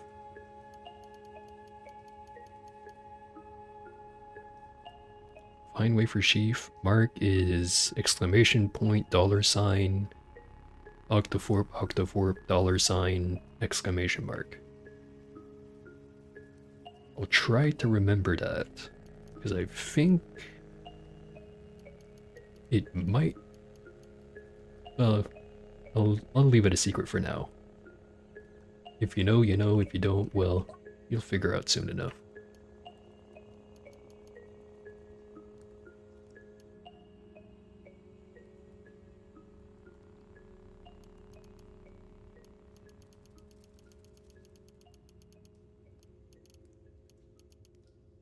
And we don't have any shield abilities, but we could pick up one shield. Then we can run off back to the 6-day still and pick up the shield skill from the warden there. Although you need to get more than just the first skill if you really want to make shields viable. So maybe we don't. We'll probably find one at some point anyways.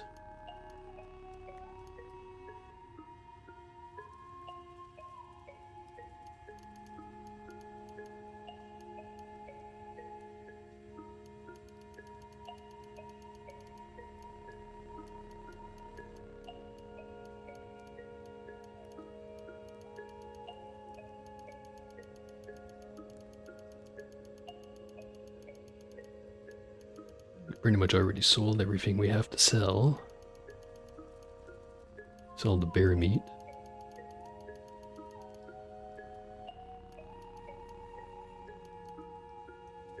We'll buy 1 silver nugget.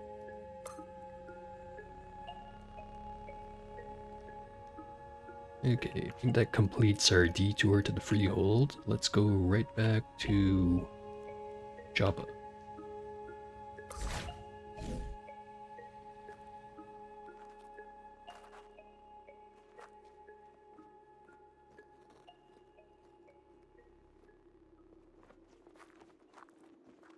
And let's try our luck at Vesta Souza. Should be able to handle it. Discovered a settlement. The Irukat Grove. Or Irukat.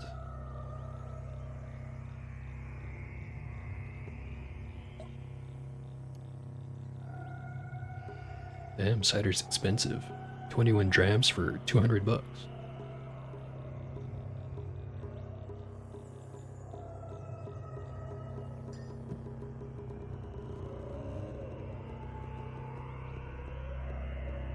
Check out the ruins.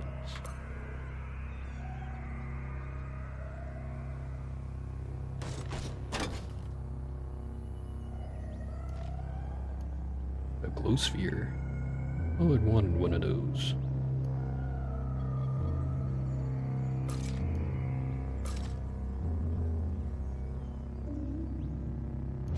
Since I switched out, or since I equipped the glow sphere, did we already get rid of all our guns? We did. Darn.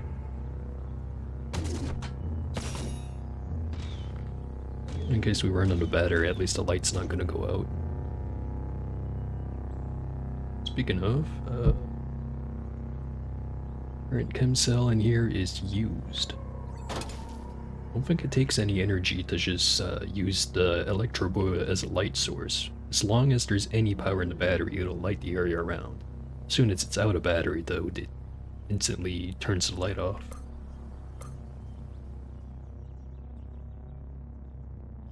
Alright, here we are at Bethesda Sus.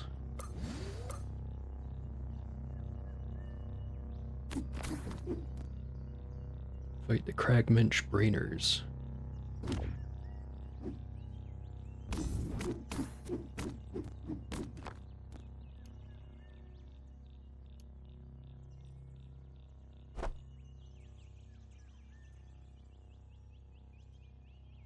That are Gyrewhite. Gyrewhite of Bethsaida. It's got a different description than the other one. Figure is marked by star orchid robes as a votary of the Gyre and reveler in the metamorphic Newman. Anyway, that part's exactly the same so far. Nails, filth black, flash from his sleeve in a jester poem to say that the plague is but transmutation, death is the ladder to life, and the existence for children proves the prelacy of raw growth. Cool and luminous moisture clings to him. Okay, yeah, it's only the last line that was different. When an eremite consults the teraphim and sees the eye of death, only the fools fret. There is change, but no ending.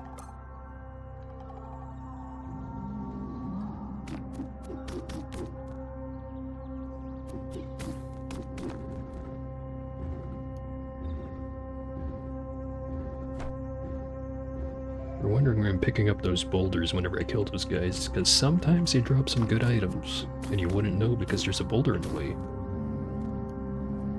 Unless if they fixed that. Maybe they did.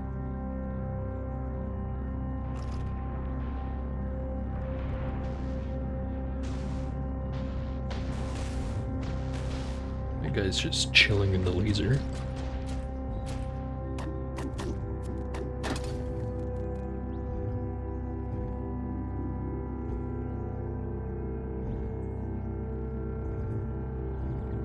Ideas like the tetravalence of carbon and silicon were suffocated in the thick valley air of jungle hamlets. A human gatherer who mounts a root-braided hillock and looks out to the horizon in wonder, who descries flecks of granite stirring on the mountain face, and who with ancestral dread ponders what toll the rocks themselves are animated to collect. He can't know the miracles of chemistry that Sophis inscribed in data disk at the long before. Those miracles are to him the ciphers of God things. A lot of work to say it's big, dumb, and carries a rock.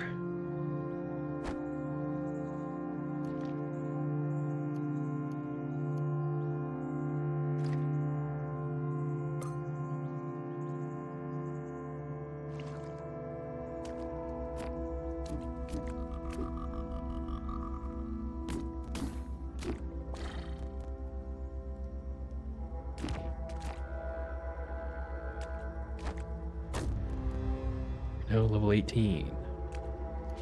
Exciting. Now I have 28 in strength.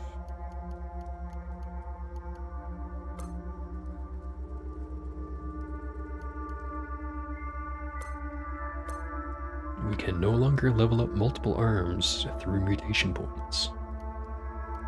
You can still level it up, but, well, actually... Can we? I swear last time I played it said like rank 10 out of 20 or something like that, like over here. So I'm pretty sure you can get it past 10. I mean, and you used to be able to. I sincerely doubt that they would have removed that.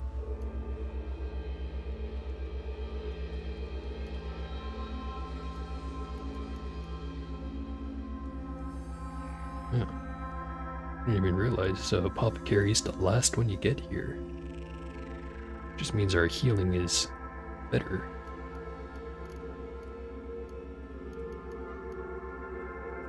Got 262 points. Could just get multi-weapon mastery.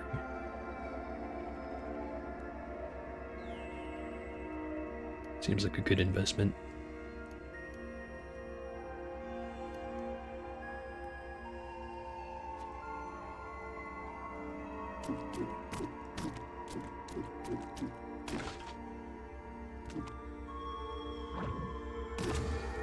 And also we have 2 clones when we use Temporal Fugue now. think it's because, yeah, we've got a +2 to ego now, which gives us Temporal Fugue at rank 3. Last 22 rounds, 2 copies, cooldown to 200. So cooldown didn't change, but the duration and copies did.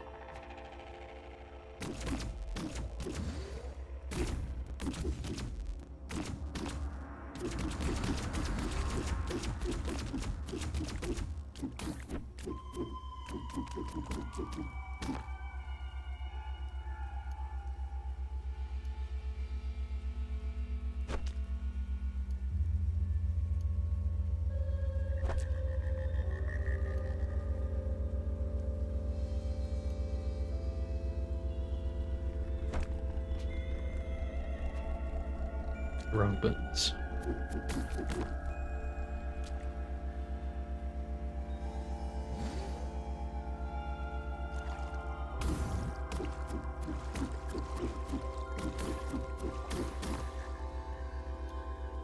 How good is this as a weapon? Theoretically, very good. 12 penetration, 3d10 plus 3 damage.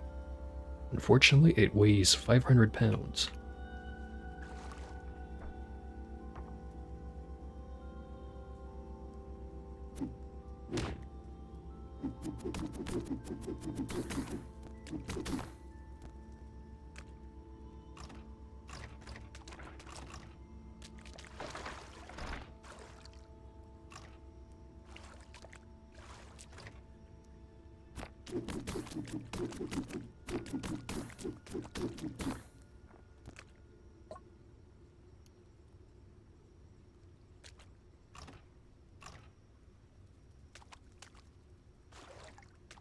We still aren't friends with the mechanimist, I don't think. Let's have a look at the reputation.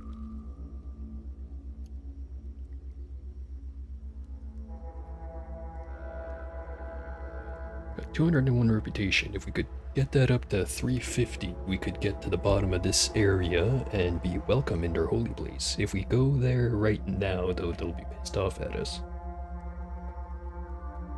Although, we don't have to go all the way down just yet. I can just take out the first 3 floors of this area. We have to deal with this guy, Luminous Jotun, who parts limbs. A hoary humanoid slumps beneath the weight of his broad and cragged back, soaking fibers of inky, unkempt hair and swathe... Wait. Yeah, I read that wrong again. Soaking fibers of inky, unkempt hair enswathe the great pale shoulder rocks, and crossed over his white chest are 2 carbide axes, rotting with rust. Rumpled lids lay half shut over the disc of his sluggish eyes, glazed in the respite of convalescence bath. Let me just have a nice big sip of water.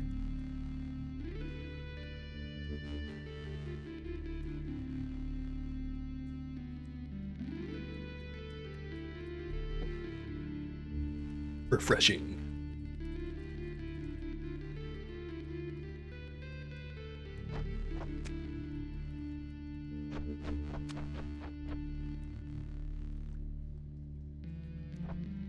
Oh, he hasn't managed to hit us yet. I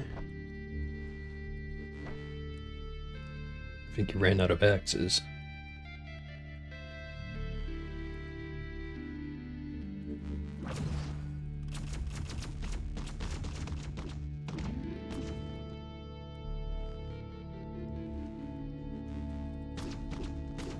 Get his ass, Pebble.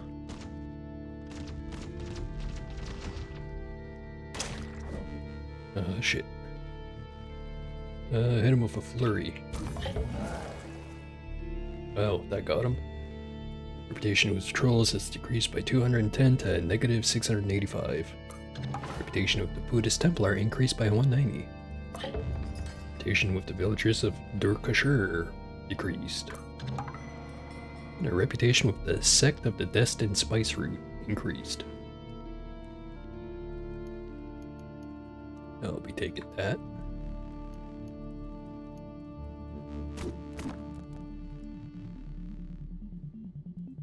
Alright, first boss down, now for the second boss.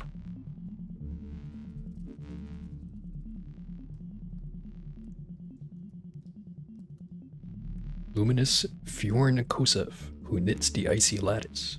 A lattice of frost-knit swaddles his coarse beard and bushy brow hair. Great, bony slab of his head is wreathed in a crown of ice breath, and his arms, long and dwindled and dead pale, are tattooed in patterns of twinkling filament. This guy's got a much worse reputation than the last person.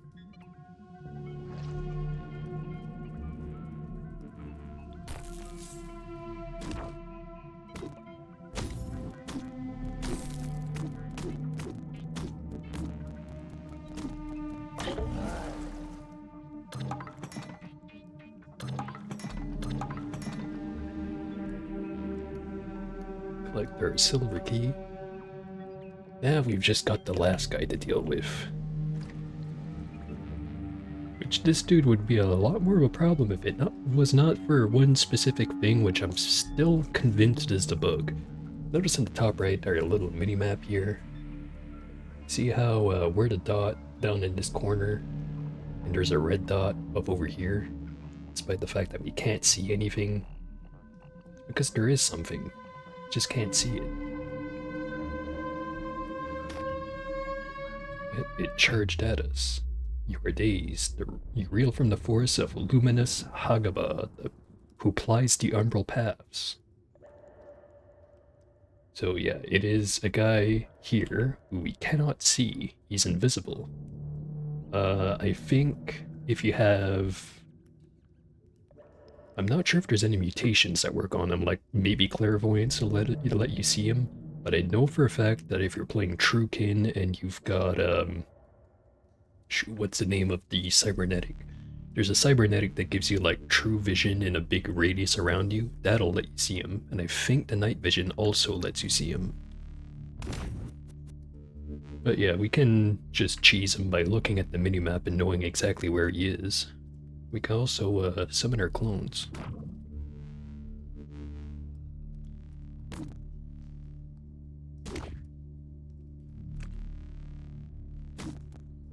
Clones are not doing much.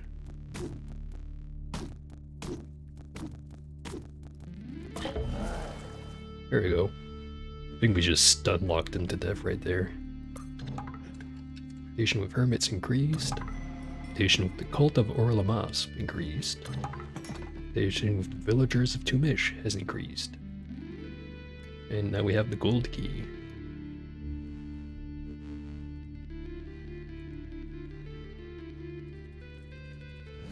Alright, I said we weren't going to do this entire area, but we'll do a couple of floors, see if we find anything good, and then we'll skedaddle right back out.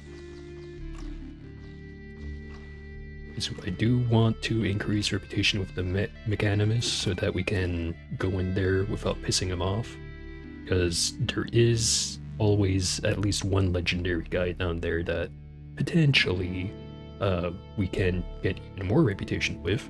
And then once we're done with this place, we can just go back over to the Pope at the 6-day stilt and get that proselytize skill. Probably won't make very much use out of it, but who knows?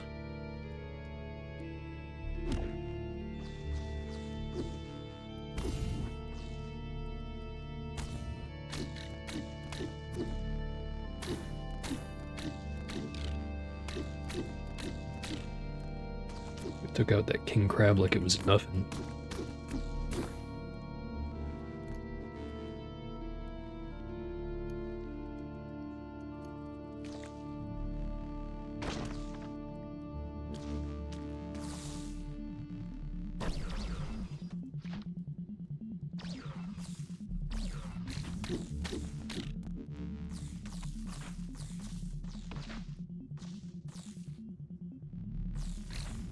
Lots of dudes. Let's get him into a bottleneck.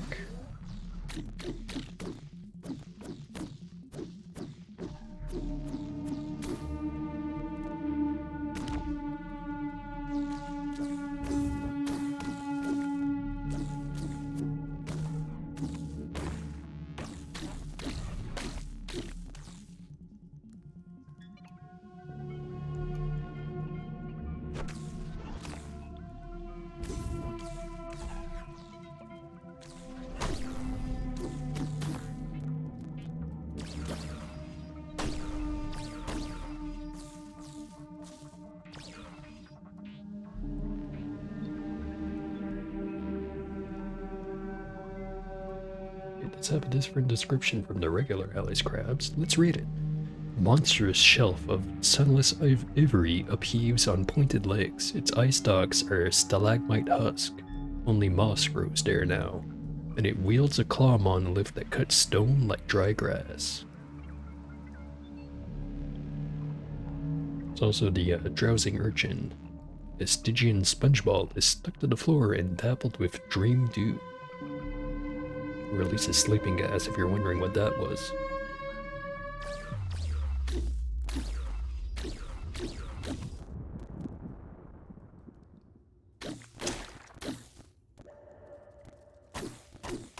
I only just noticed that our friend Nice Card, who was talking in chat just earlier, decided to follow me.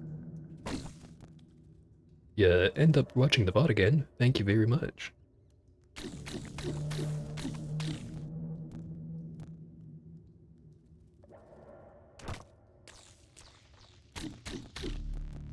Which I guess is a perfect opportunity to tell everyone that's potentially watching the stream right now, because I don't know actually how many people are watching.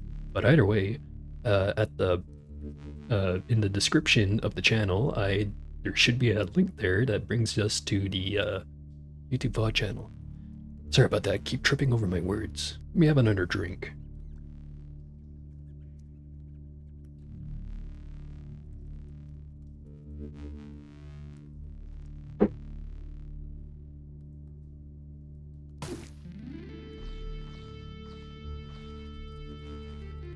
Okay, let's try that description again. There is a VOD channel if you scroll down a little bit and click the YouTube VOD channel button.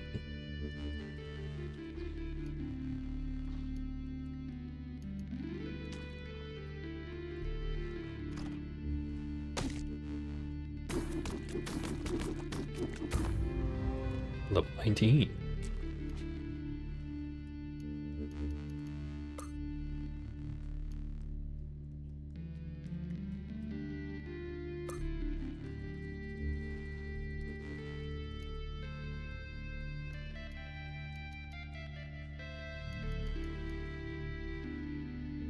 I think we're gonna need this skill.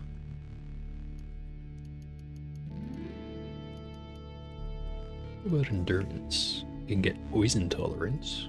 Haven't had to worry about poison too much until, well, actually, no, I don't think there's anything... Or no, wait, there is one enemy that can poison us that spawns in here. So actually, let's grab that.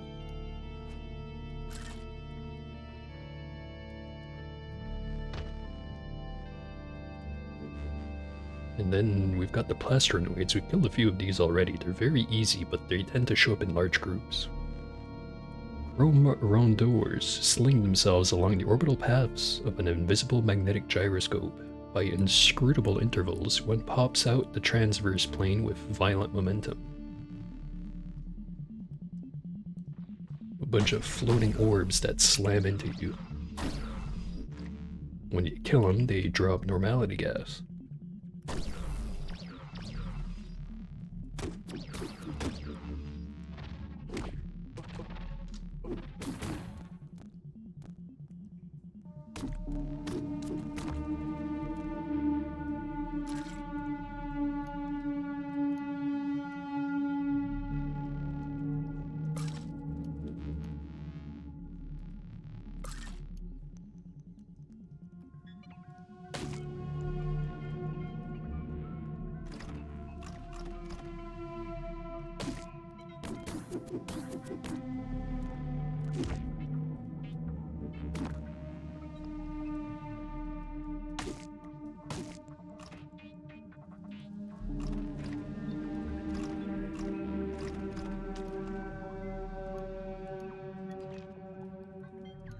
Whole bunch of free injectors.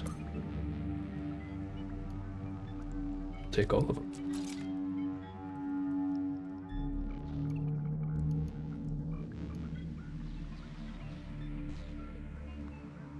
A bizarre contraption. Examine it. It's an electrodicus. Two copper bulbs form a spark gap that facilitates current along a path of ionized gas. The thing snaps and sparks at you.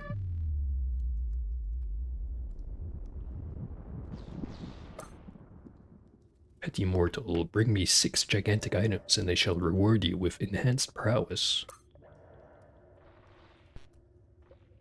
Don't think we found even one of those, so that might take a while.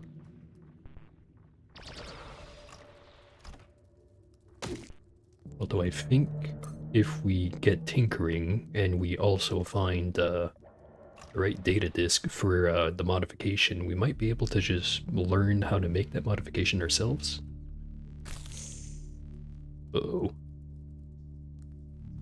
Here's the most, well, one of the most dangerous things here. The Rhymewick. Granules of dust frozen for stony eons marbled dewlap of a giant blue iguana. Physical features, icy jaws. I'm not sure exactly how those work, but I think they can basically just tear right through your armor since they do cold damage. So potentially very deadly, especially if you run into more than one at a time. And there's a cloneling right there.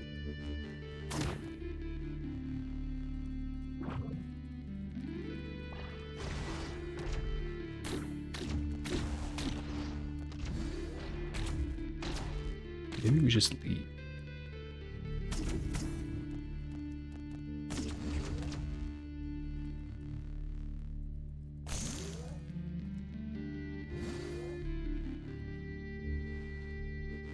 Okay, red. Negative 156. Negative 109. Yeah, screw it. Blaze injector time. This is how you counter these guys.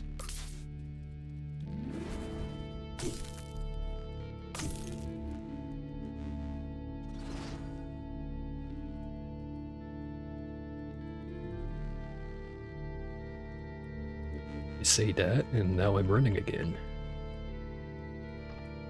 Let's recoil our ass out of here.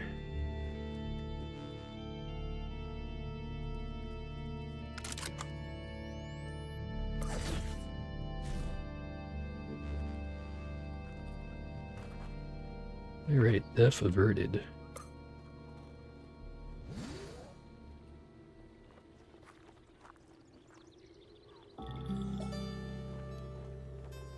Now we actually know what the hell Archive is selling us. Thermoelectric cells. That would be nice to have, actually.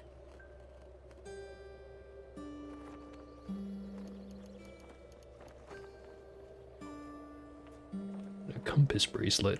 Might as well.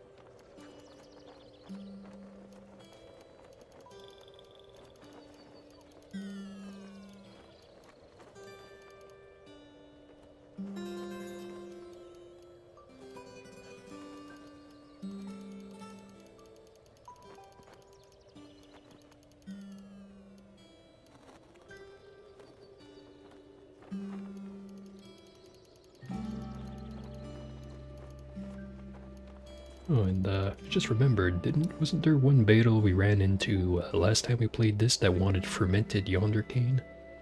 I need to get the cooking skill for that, but I think it's only 50 points. Might still need to level up though. Which in that case, we could run over to the 6-day stilt and give them all our books.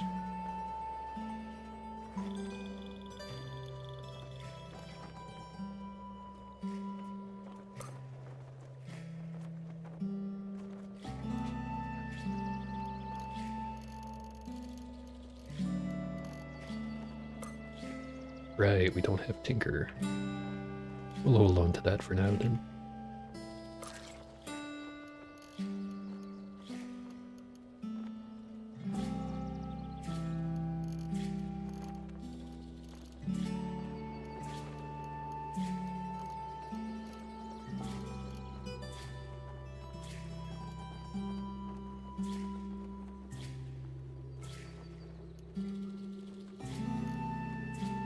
I'm just gonna assume we're not gonna make use of this asphalt bottle, so I'm just gonna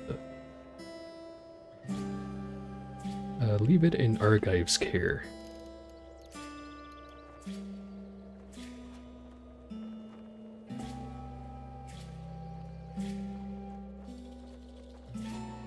We're running all the way there. Let's see how many points we have. We have 48 points.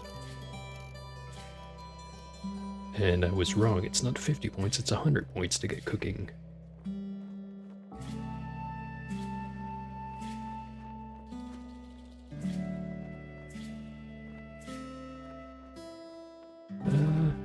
Okay, before going to the still, let's go over to the Mushroom Village, Kyakuka.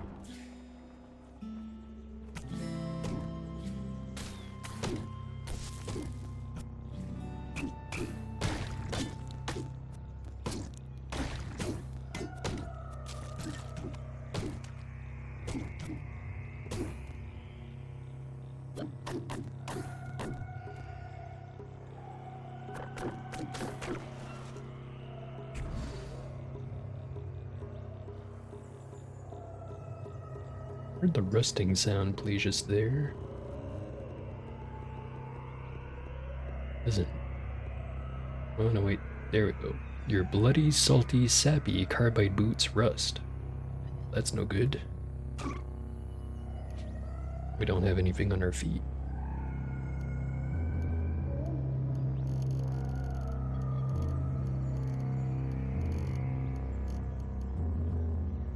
Now let's use one of our fix-it spray foams.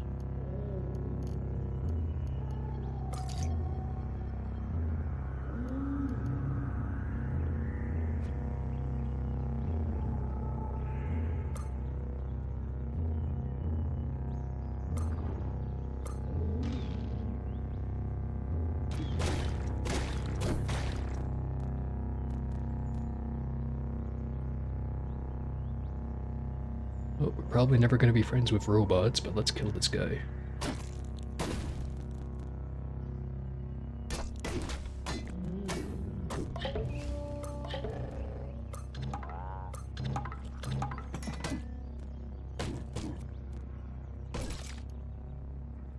An obsidian Chris. Jewel encrusted wrench.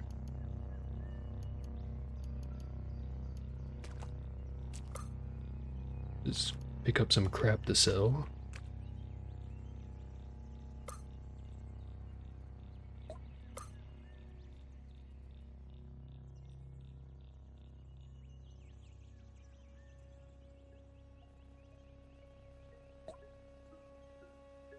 Right, this guy is going to give us some bad reputation with most people, but I don't care.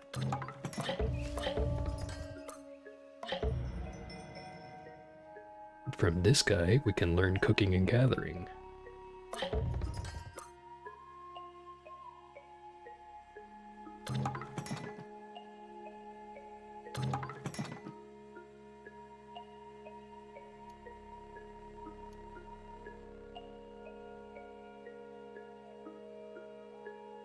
I don't think we need a legendary. Well, no, I did mention the gloves just earlier. Maybe we do buy this.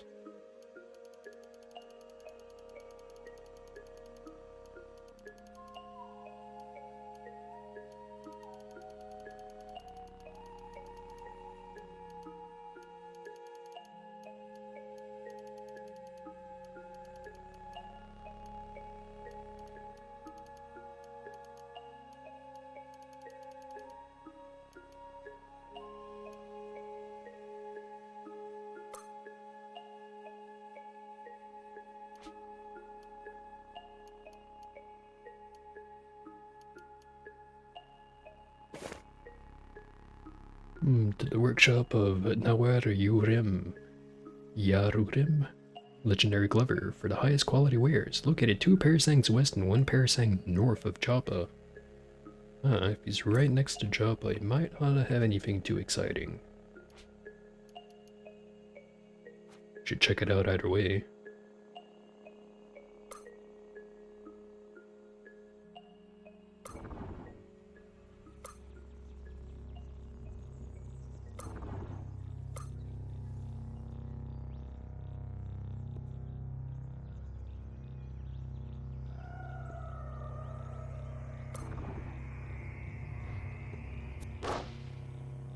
You have that compass equipped, right?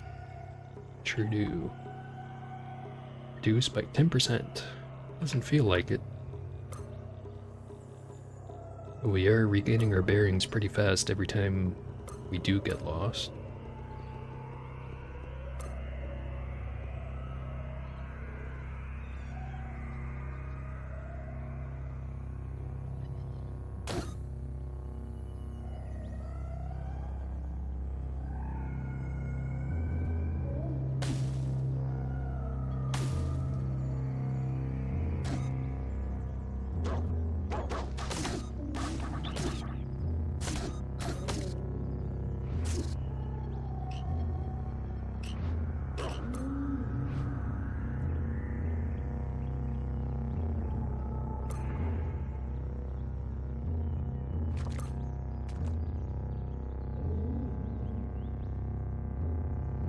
Alright, Glove Man, please have something good.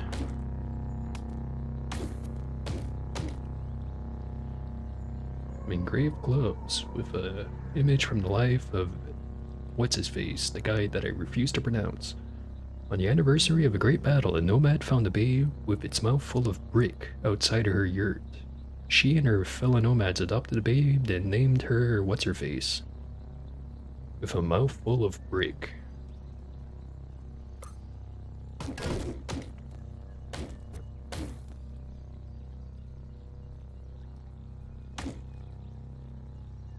This one has a scene from the life of Ixermerd II. Acting against the persecution of insects, Ixermerd II led an army to the gates of the desiccated Big Site. He freed its citizens and they declared him Sultan of Quad, dowering him with the Shemesh face. In his honor, they changed the name of the desiccated dig site to Ixermerd City. Wow, that one's almost kind of makes sense.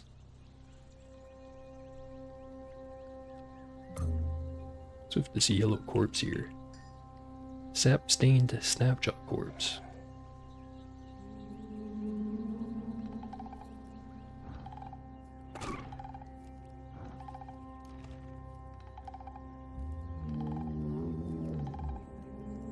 Painted with the scene from the life of ancient Sultan Ixermerd II at a remote gambling den in the snowflake-worshipping district of Ekamish. Ixermerd II met with a group of gamblers and commissioned a three-sided die that evoked the presence of a briny spice root.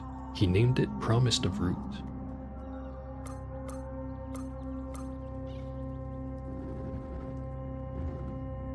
We learned a new historic site.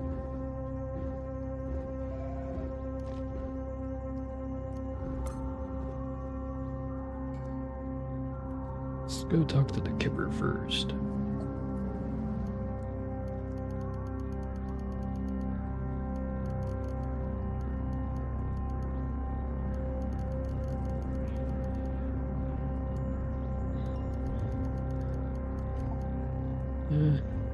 It's got good ingredients, but nothing that I really want right now. Glimmerman here, loved by the Merchants Guild, hated by newly sentient beings.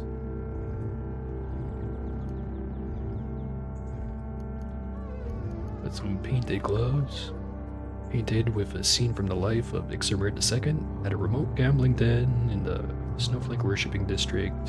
Now, we just read this one. And nothing here would be an upgrade to what I already have.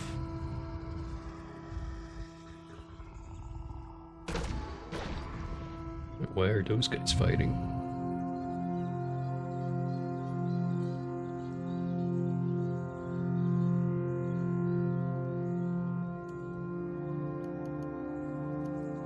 I'll take this stuff and hopefully it's worth money. And let's sell it to the guy that murdered him. Why'd our electroboat get unequipped? Unless if that's a new one.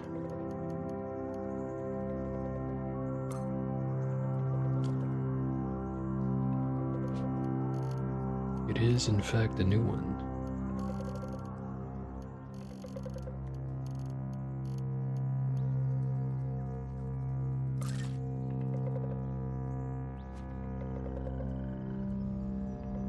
Probably could have sold that for a big pile of money. Oh well.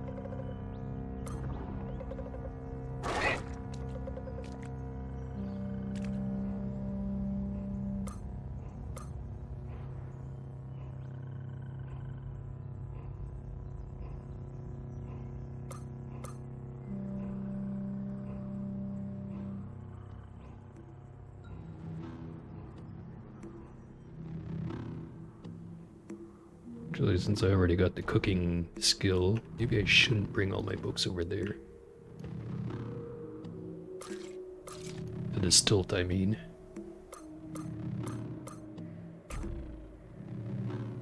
Actually, that's a new one. I should have read it. Shrine to Ixermerd I, Glacier in Cerulean.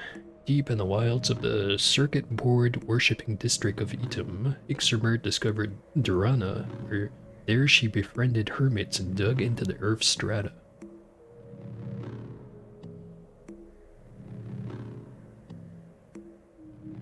The hermits yearn for the mines.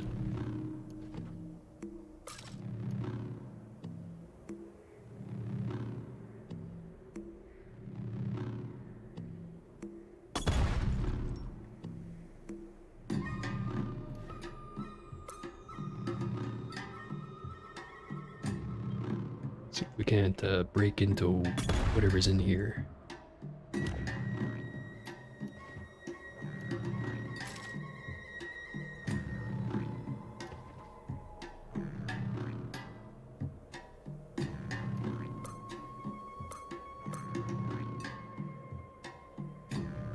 We're famished. Let's fix that.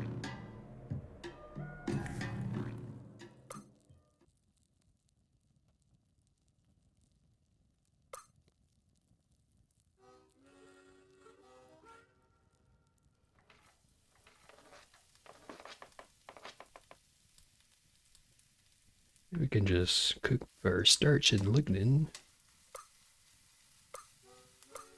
And we get the same effects as if we bask in the sunlight.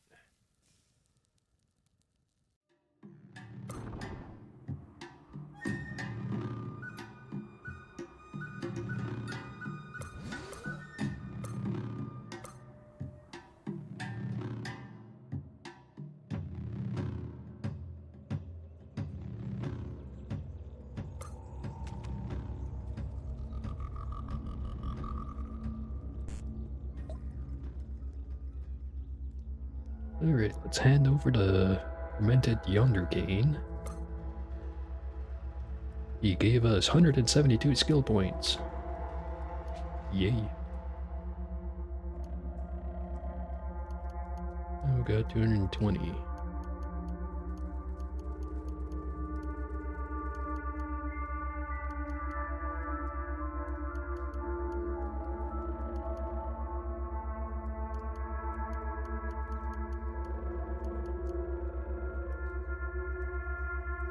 I'm thinking we just save up for demolish. We might be able to get that next level.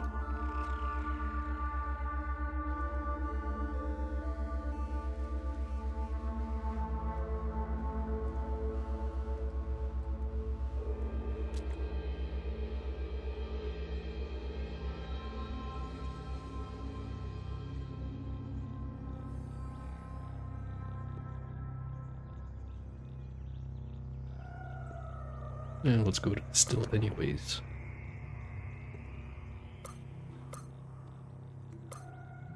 Dromad caravan. Have anything good on ya?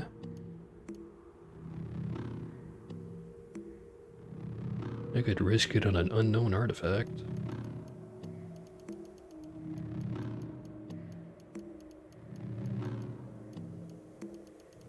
Other than that, he doesn't have much.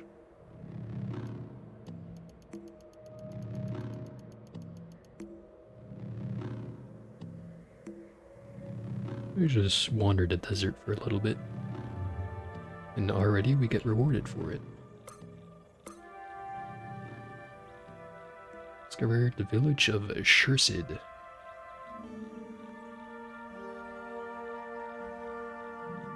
Engraved in this object is seen from the history of the village Shursid. The villagers of Shursid laid offerings at the feet of Ka, legendary dawn glider, in exchange for enlightenment about escaping persecution for loving the gift of flight. Do not judge the birds about how they name themselves. I know they look like giant flying serpents, but they're birds. The game says they're birds, they're birds.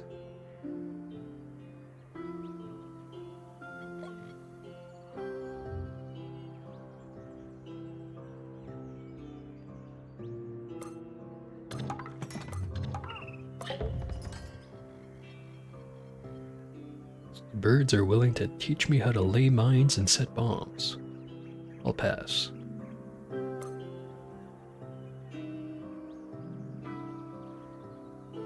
Find the Inquisi to the southwest.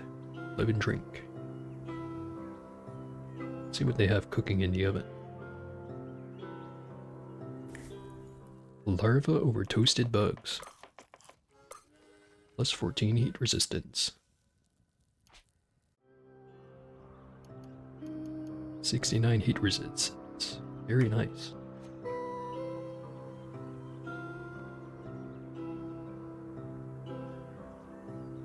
Go talk to the village tinker.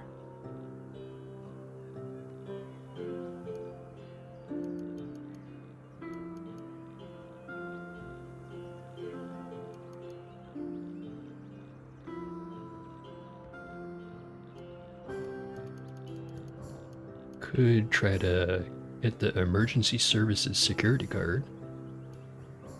Open some doors for us, quite literally. Could we even afford it? Maybe, actually. Sell the keys since we don't need them. Keep one cybernetic credit wedge. Don't think there's anything else we want to sell. There is.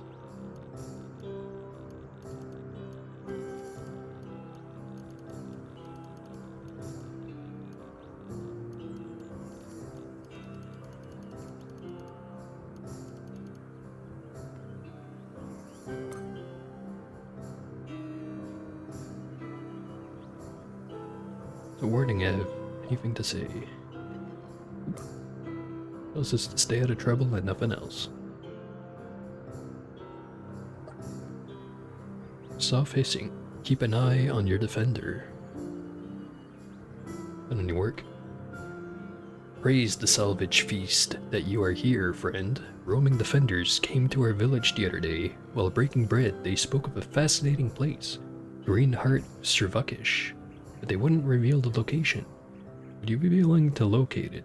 It would be a great dower to the musical prospects of our village. We will reward your assistance. Here it's located somewhere between 3 and 7 parasangs north of the lair of Kaka, legendary dawn glider. We're gonna need another drink.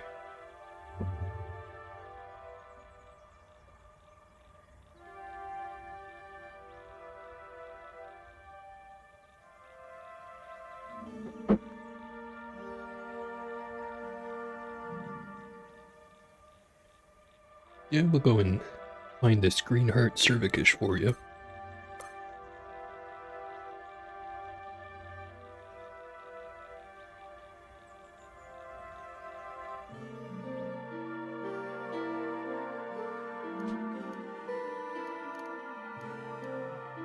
Right, so we need to start from that legendary dawn glider's lair, and we need to go north.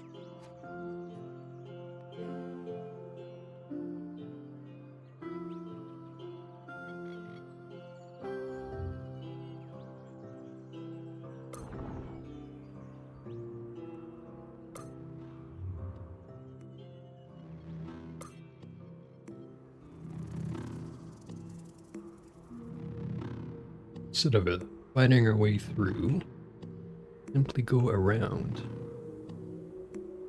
And now we go north. Caravan.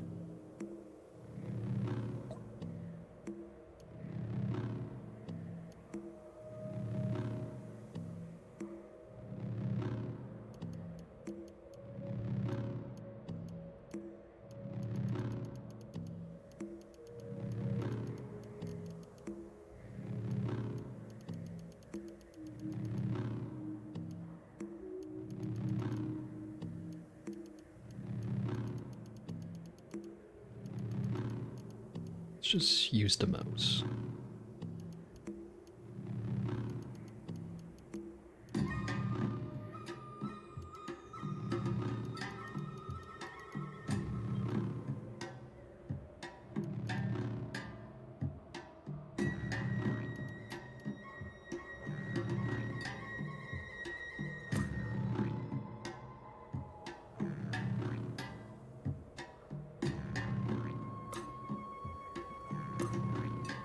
Finding all kinds of caravans.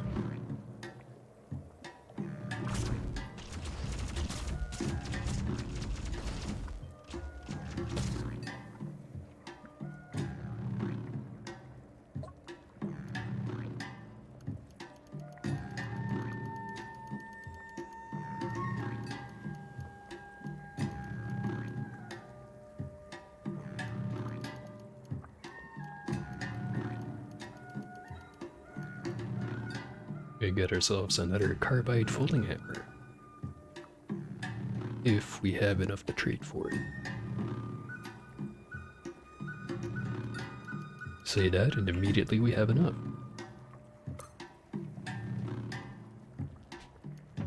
Right, let's get rid of the counterweighted hammer. With the carbide. Actually, we don't need this. There we go. We have increased the lethality by about 25%.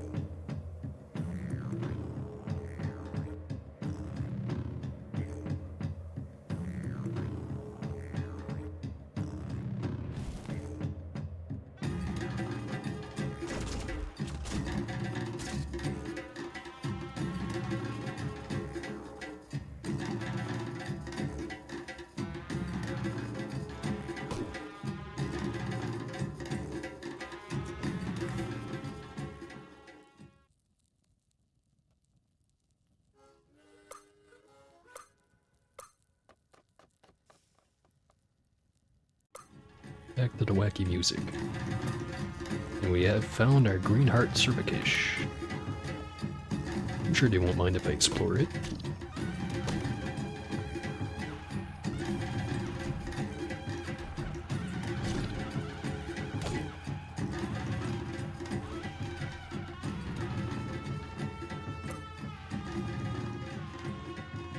Alright, let's go tell them the good news.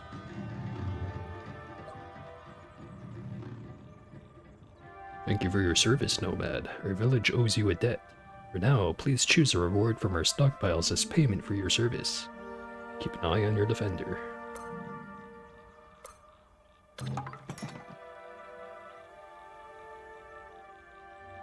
What do we want? Pile of injectors, a handful of injectors, and a compass bracelet. I don't think we can stack multiple compass bracelets. And then also portable beehive. Let's just grab the injectors.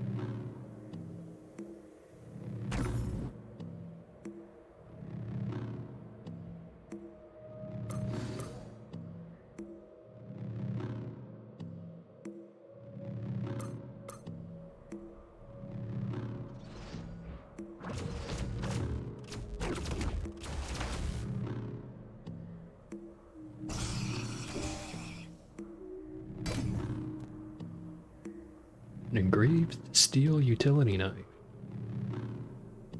Engraved of a scene from the life of Orlamasp in 3445 for Rashev.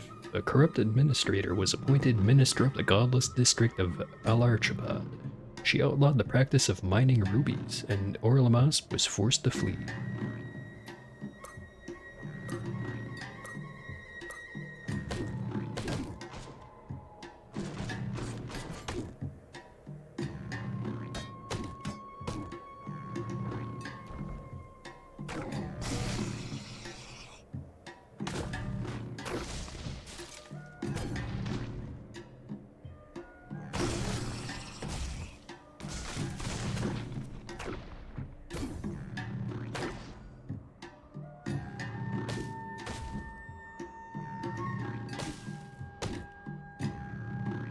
That guy just drop a glow sphere. Sure did.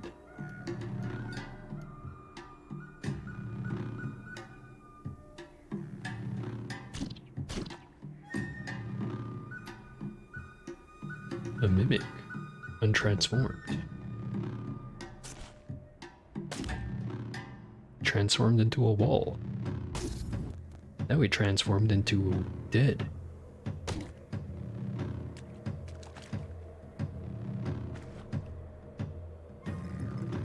the strange plant from the northwest.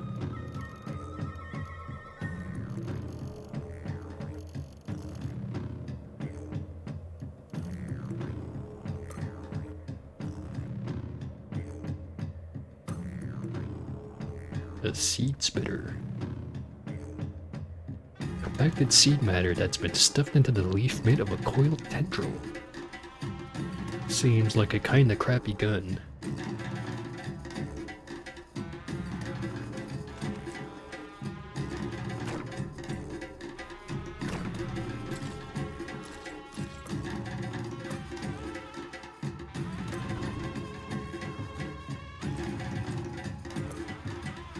Discovered a par.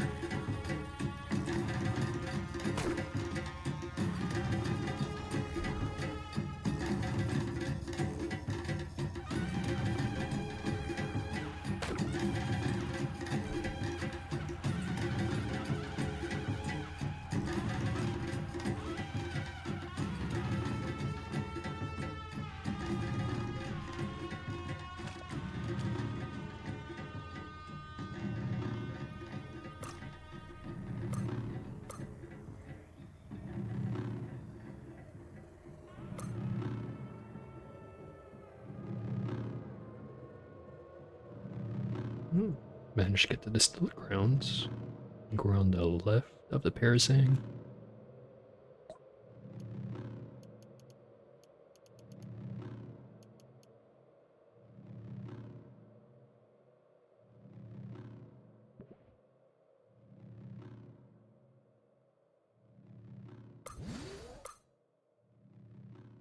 A lot of teleportation effects showing up on the screen.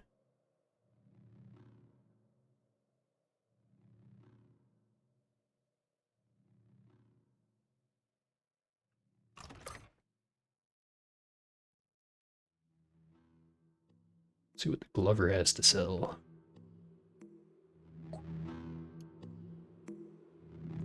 Whole lot of junk.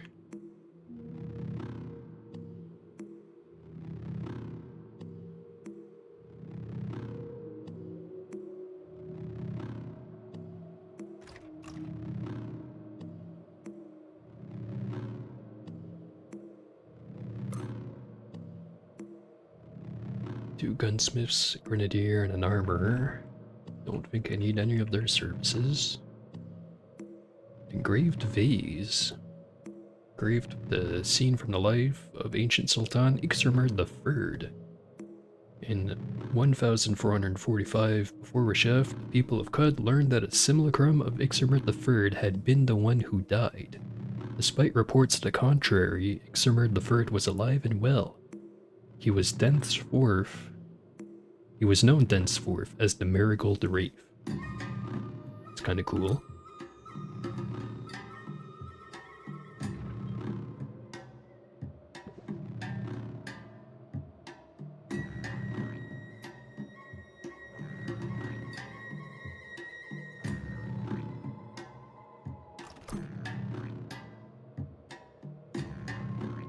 Bookbinder, gutsmonger, and a shoemaker.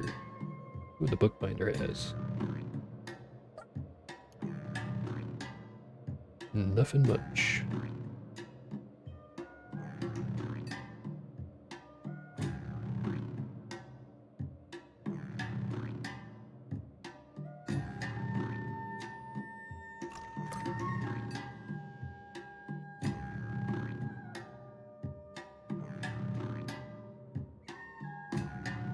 Nothing I want here.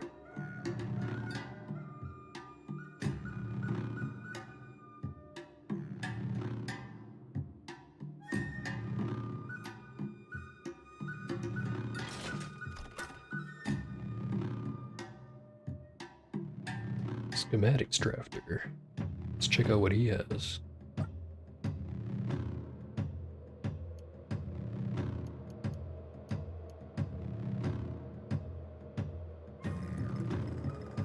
Precinct navigators are very nice, but I don't even have Tinker level 1. And what's the requirement for getting Tinker level 2?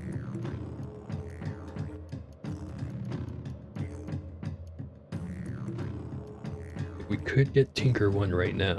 I won't because there's something else I want first. Tinker 2, we need 23 intelligence. Right now we're at 19, so that's quite a ways out.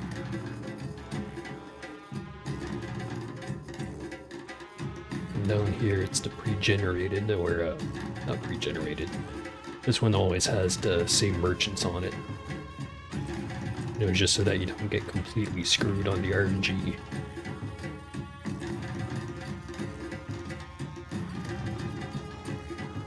Painted bottles. Save for the life of extrovert first. 4,961 before Ramesh Extrovert appointed a corrupt administrator as Minister of Aland. He mandated the practice of seasoning food in Extrovert's name. This one is from Derek Saram, or what's his face, I think I was calling him.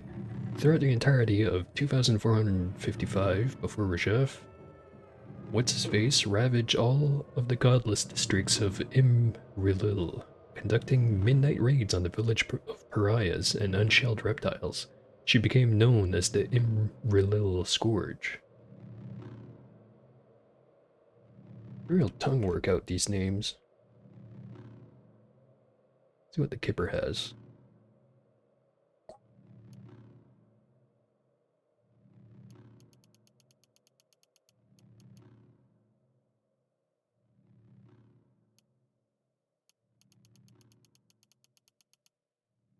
Nothing crazy. We'll sell him the seed spitter.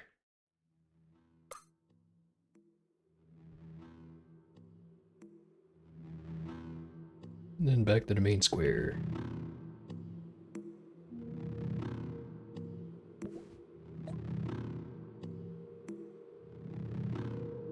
Loved by the Fellowship of Wardens, admired by Uzes, hated by the villagers of Mana, hated by the villagers of Bimripper.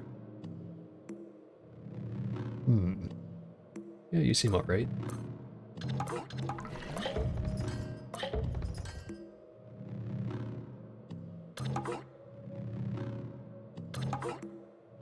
Teach us about the shields.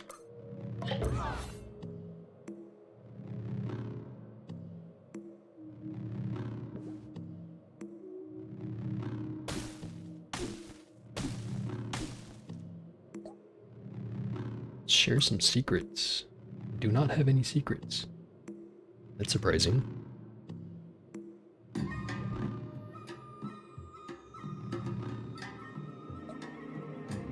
Hello, Shiba Hakatayas. Let's hand over all the books. Wrong button. Select all and accept. Now level 20. 20 and a half. Do not have 29 strength. Unfortunate. Or no, wait. I do have 29 strength. I just need to upgrade my double muscle.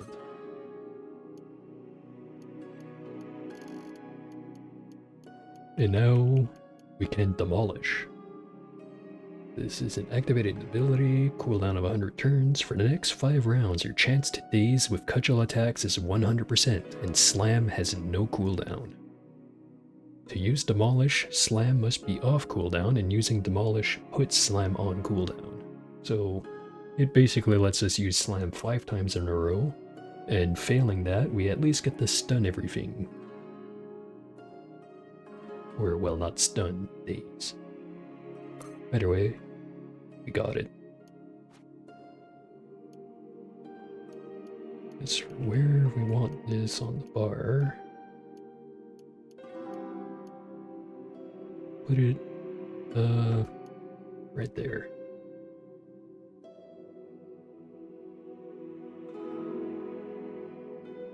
And we already water bonded with the Pope, I think. We sure did. Do we have any secrets we can tell him? There is not. Is there any cool stuff we can chuck down the well for reputation? Not really. Well, shit. I have to keep looking for someone to increase our reputation with the Mechanimist.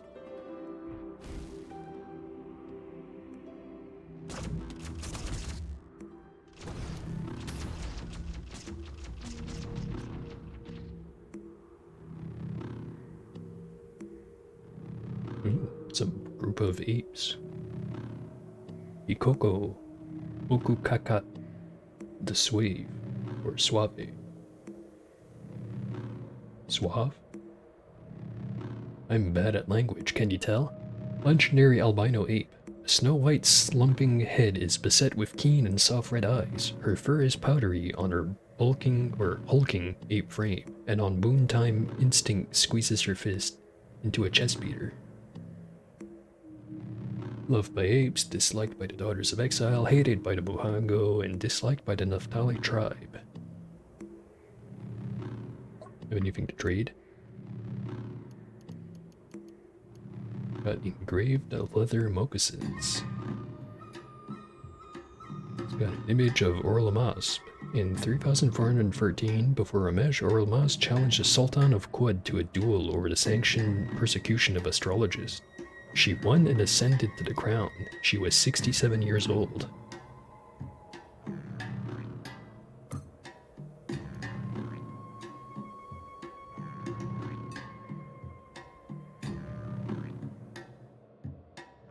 Alright. I'm just gonna give up on finding more Mechanimist, and I don't need the proselytizability anyway, because my ego bonus sucks. Let's get right back to Bethesda Sousa.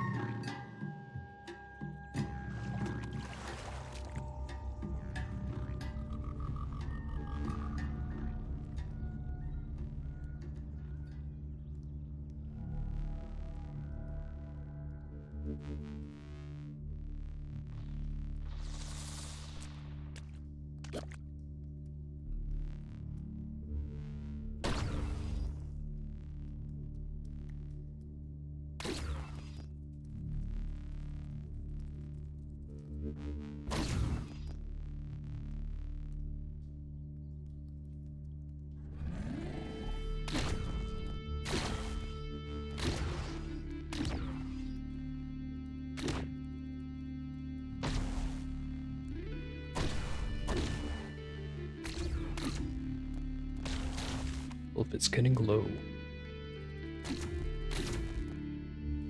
Doesn't help that my own fucking clones keep hitting me with electro bolts.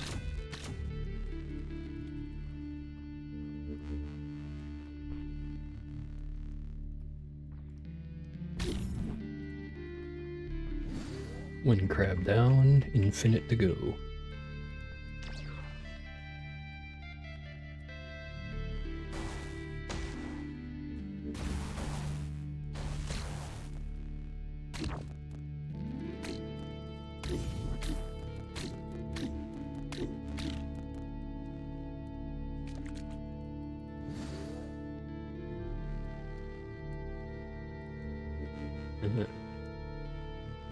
Molting basilisk husk. The sloughed-off skin of it is dull quartz and statuesque. So there's going to be a lot of those husks around, but one of them is in fact the basilisk. Usually not too difficult to handle.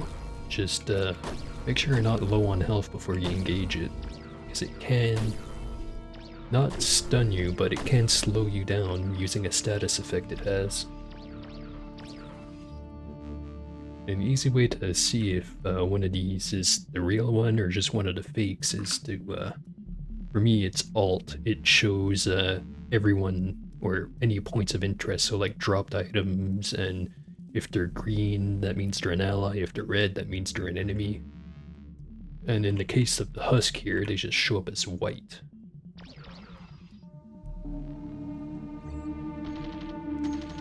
Here's a chain gun up there. Let's wait for the sleep gas to disperse.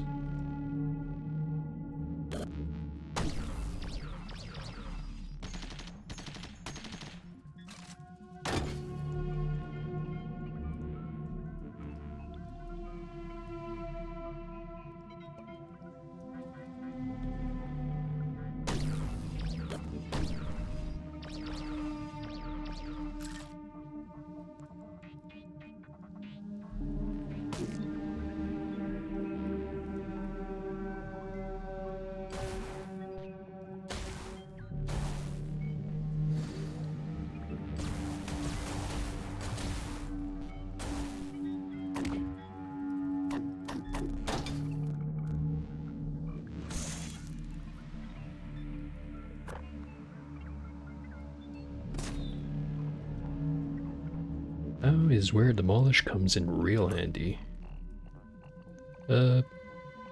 Well, it would be handy if Slime wasn't on cooldown. Hit him with a flurry. Now use Temporal Fugue and run away.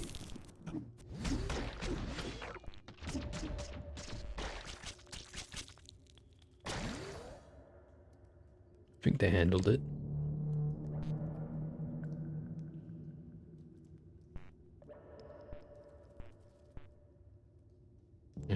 There's our basilisk.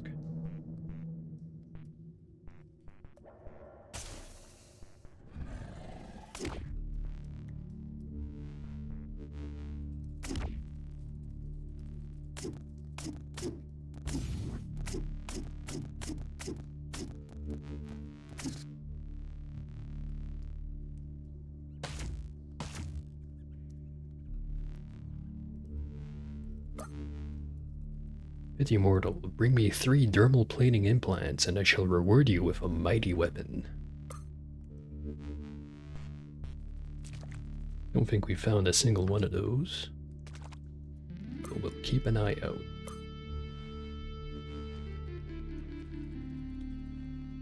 It's a lot of balls.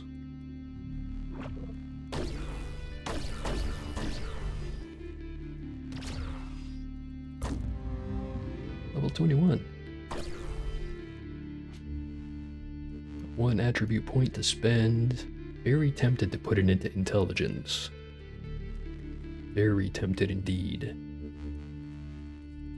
So we've got a +6 bonus to our strength, but I think our best weapons we've found so far only goes up to like +4. No wait, 5. So yeah, we're limited by our weapons as far as how much bonus we get from strength. So maybe we don't put it in there just yet. We do put it into intelligence. So that'll also give us some skill points. Might be useful, might not be useful.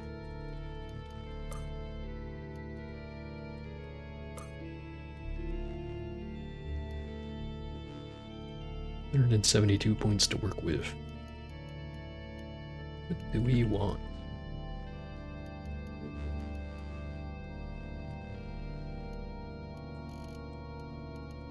Start putting points into shields. Get shield slam. Cooldown to 40 turns. You attempt to knock an opponent down and deal strength modifier times d4 plus your shield's armor value bonus and damage. Your opponent gets a chance to resist. Strength save, difficulty 20 plus your strength modifier. Whenever you charge an opponent with a shield equipped, you gain a free shield slam attack against them. Does sound very good, but it also reminded me we don't have charge yet.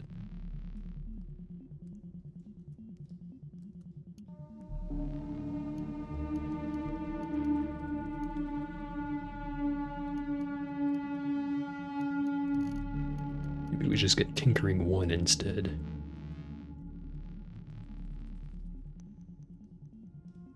Let's get Freezing. And also the first level of Tactics. Don't think it's gonna come in useful, but we do need it to get charged later on anyways.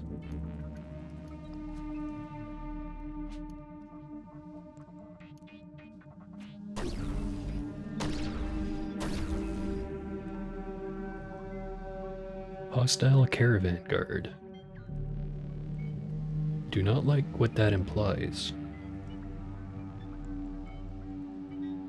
One of you bozos accidentally hit a caravan guard and now they're angry at us?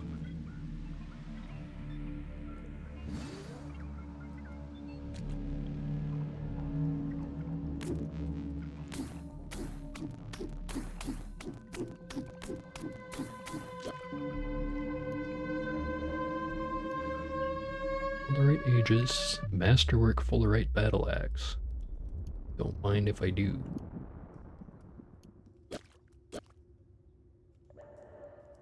Great Saltback, and the Dromad Trader and Psychic Thrall. Okay, so that's why they're hostile. On the other hand, yeah, I'm not fighting that.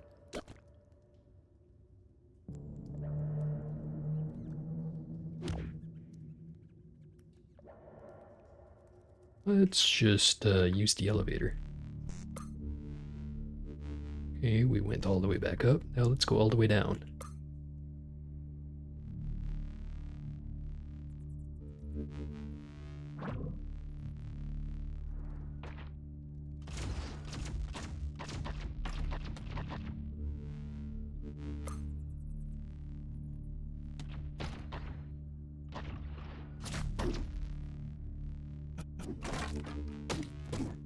And I feel like I should just unequip my my electro bow, because every time I call in the clones, all they do is sit and shoot at them with the electro bow, despite the fact that they'd be a lot more effective if they just ran in and beat the crap out of whatever I'm fighting with a hammer. Speaking of hammers, right, we've got 3 carbide folding daggers, or hammers, not daggers.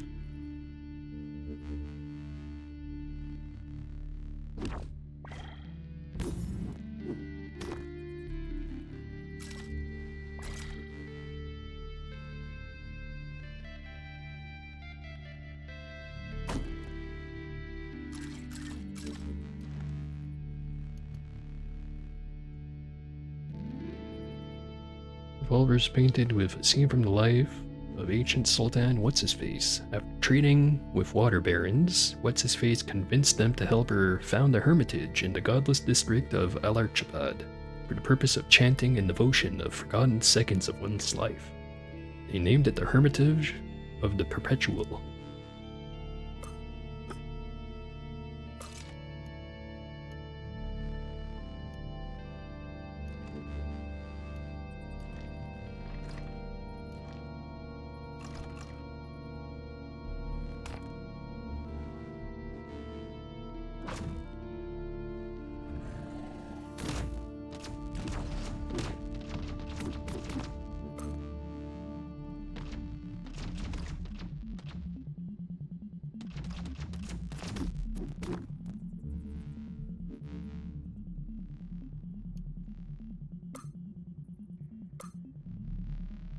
Hyperbiotic chair.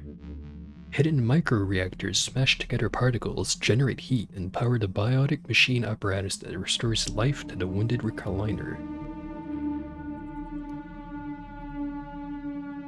What's this one? Hyperbiotic bed. Hidden microreactors smash together particles, generate heat, and power the biotic machine apparatus that rejuvenates the weary slumberer.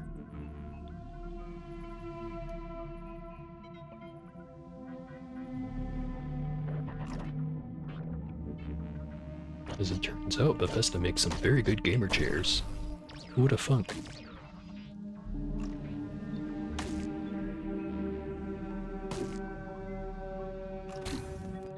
That's a lot of crap.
You've wilted.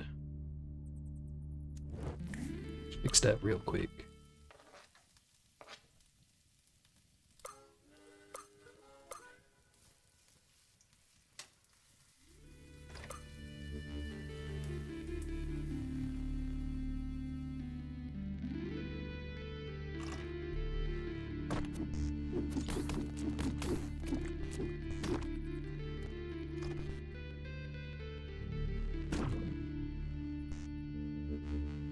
And join the Gerstlings.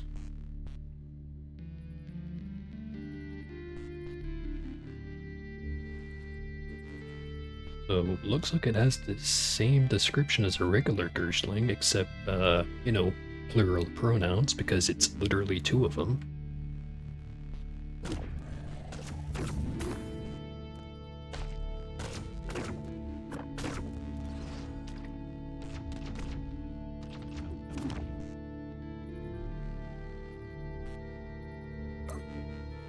Immortal, bring me 5 painted items and I shall reward you with heightened skill. Well, we found plenty of painted items, but I did not bring them.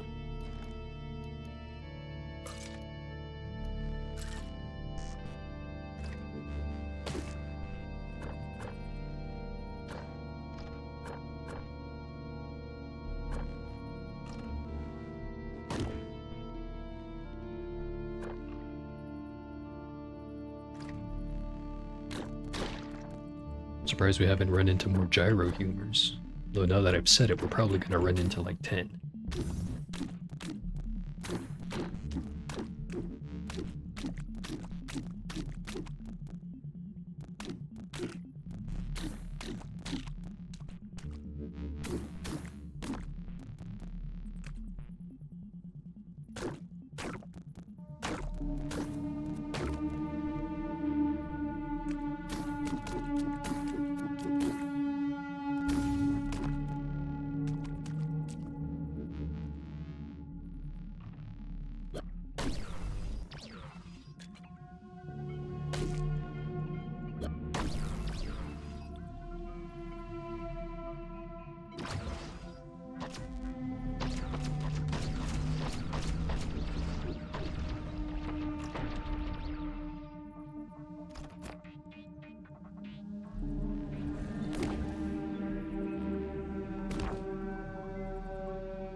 Level 22.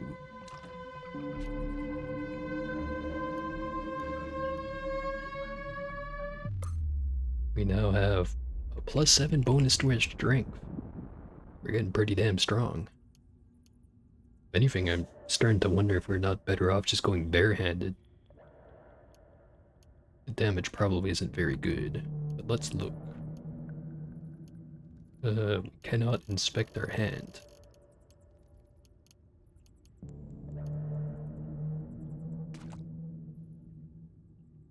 Hmm. Ape fur cloak.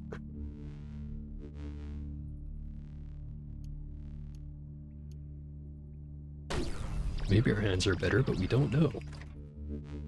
I'm almost certain they don't do very much damage, but if they're anything like the carbide hand bones, then you have theoretically unlimited strength bonus. So at some point it does become the best weapon. Carbide hand bones, anyway. I'm not sure about just a regular old fist.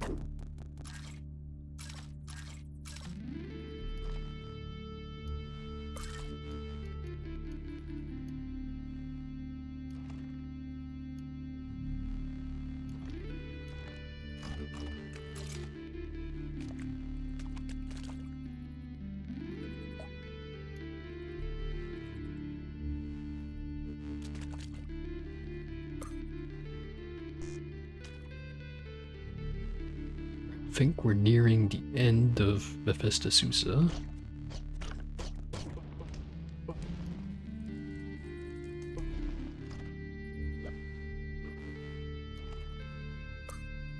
Motorized treads. Weighs 75 pounds. Got plenty of inventory space, so let's pick those up. Ooh, another hammer. Let's replace the stun rod. Don't think we need it anymore.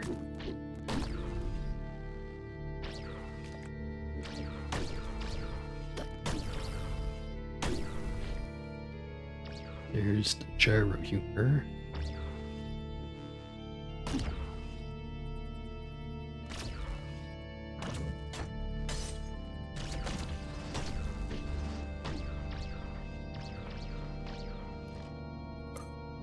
Skin glitter. And pentaceps.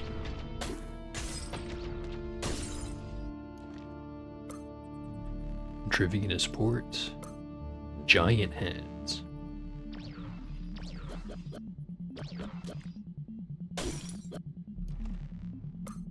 Carbide hand bones.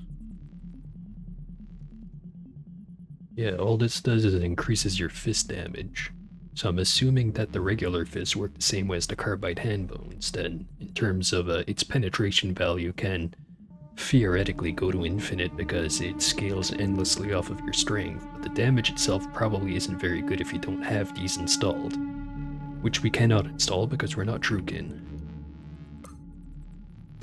And also bionic heart.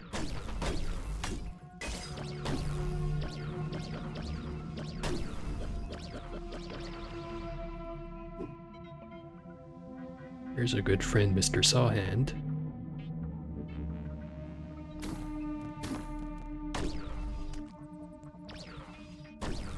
It's going that way, so I'm not going to chase him.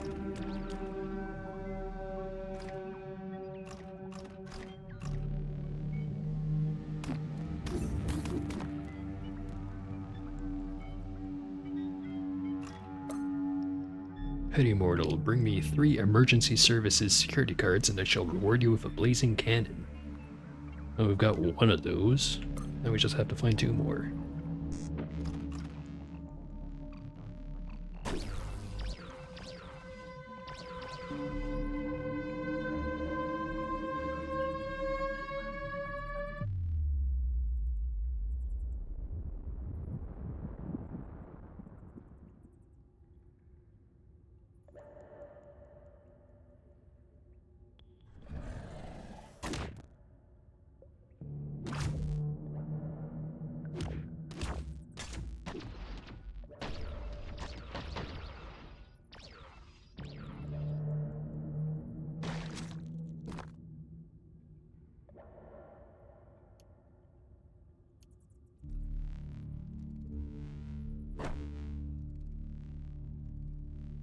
Did we kill the Sawhander with that boulder?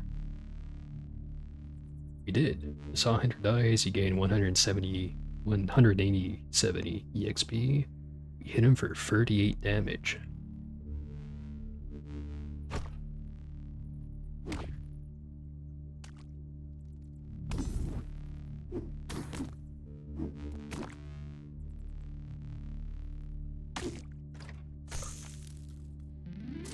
Frozen solid.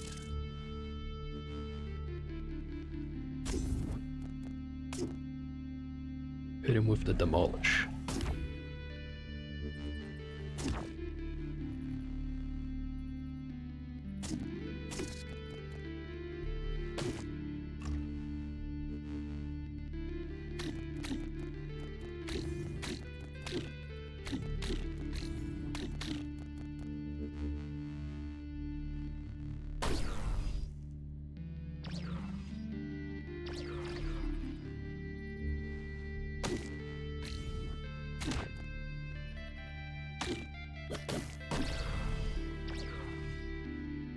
Probably just take our mirror shades off and try to acquire like a gas mask or something, and that way we don't have to worry about stumbling all over the place and falling asleep constantly.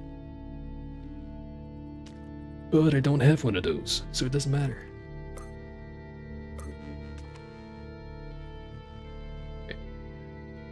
Okay. There might be something in those closed off rooms over there.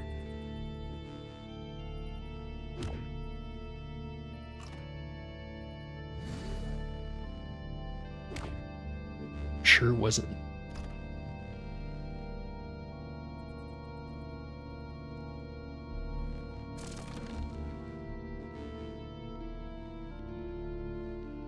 Alright. This is the destroyed cryo chamber.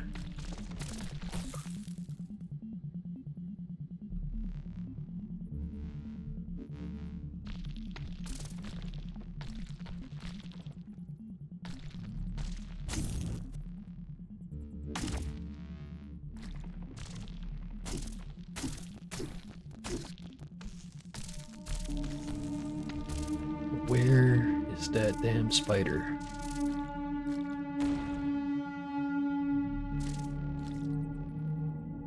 It doesn't matter. No wait, it was right here. I swear I saw him. That's a rocket turret. Run straight at it. Slam it into the wall.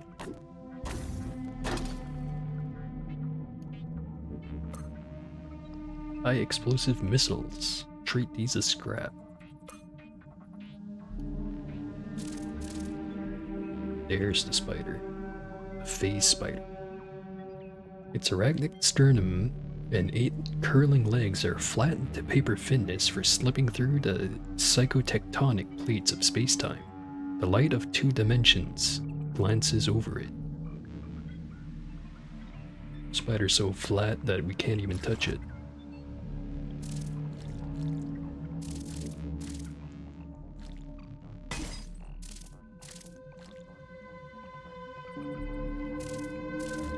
It's fine since we don't even need to touch it.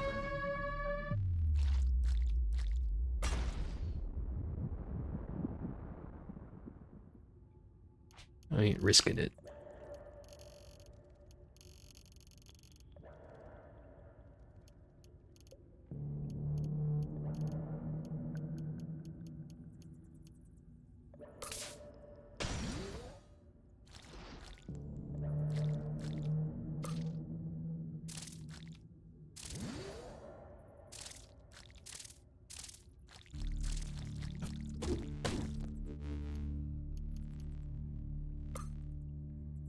Here's her missile launcher. Just gonna disassemble that.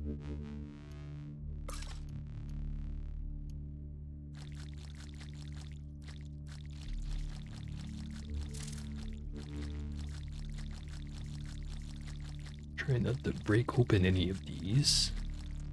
This one has already been busted open. Nothing inside of it though.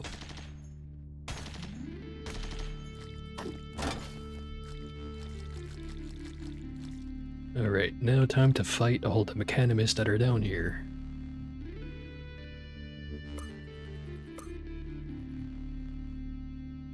Oh wait, they don't hate us, you think?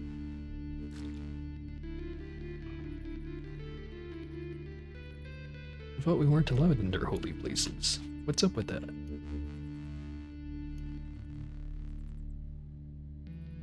Yeah, you aren't welcome in their holy places. And yet they're perfectly fine with us being here. Strange.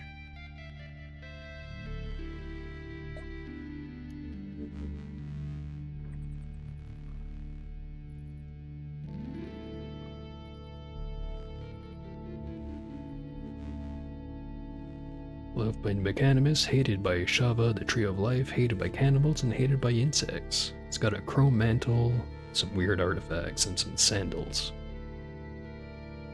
That chrome mantle is tempting, but I don't need it.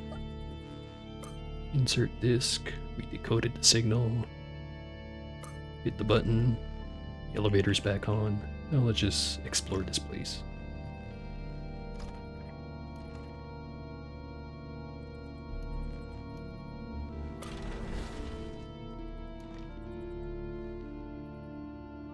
We broke whatever that was.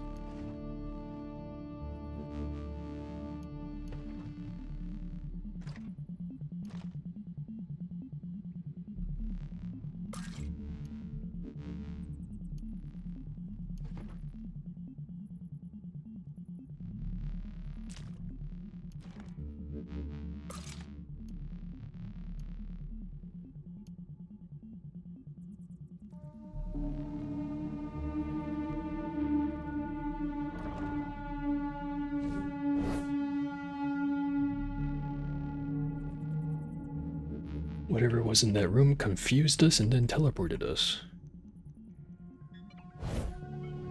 And now teleported us again.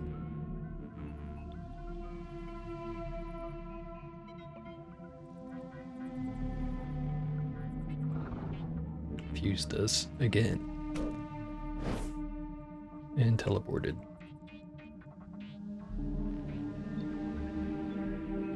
Over here so I can beat your ass.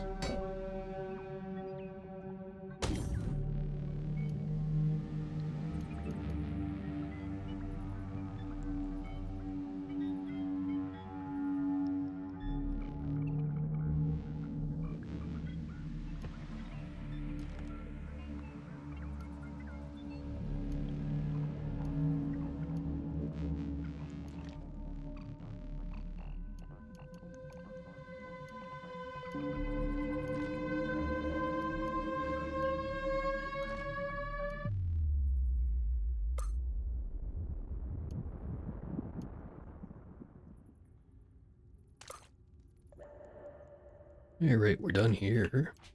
Now we can just teleport straight back to where we need to be. If I can find the recoil.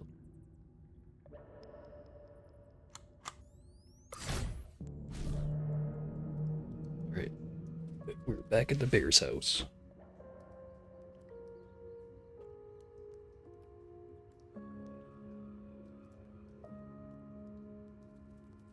Just hand this right in. You return. Have you succeeded in decoding the signal? Yes. Well done, apprentice. Present the disc. Completed quest decoding the signal. Station went up by 100. You're promoted to the rank of journey friend.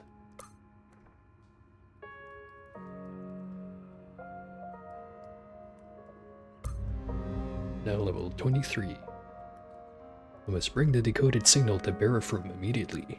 Return in a few hours. By then I'll have discussed our next course of action with Barafrum and will have further instructions for you. As you say.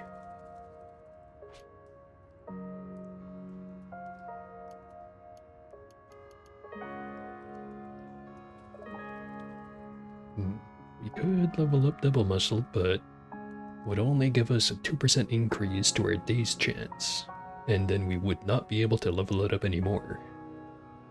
Maybe we just start right away on Photosynthetic. Yeah, this gives us some pretty significant bonuses, if we can get it high up enough.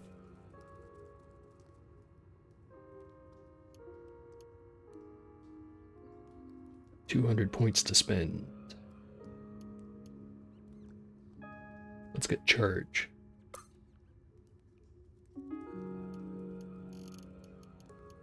And save the rest.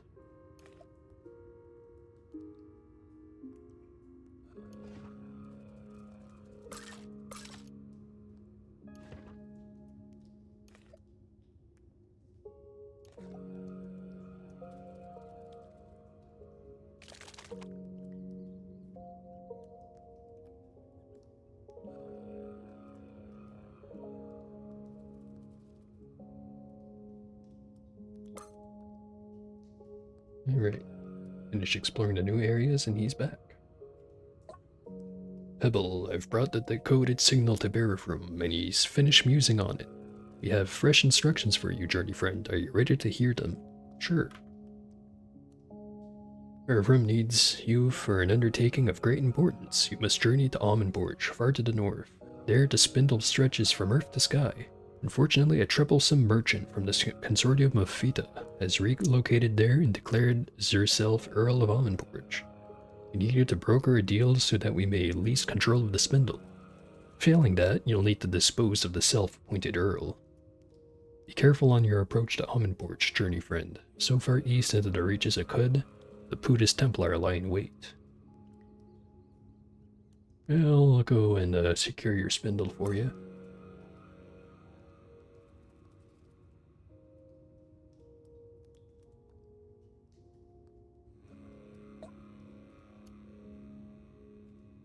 Just trade some of our stuff we've picked up in exchange for some gems.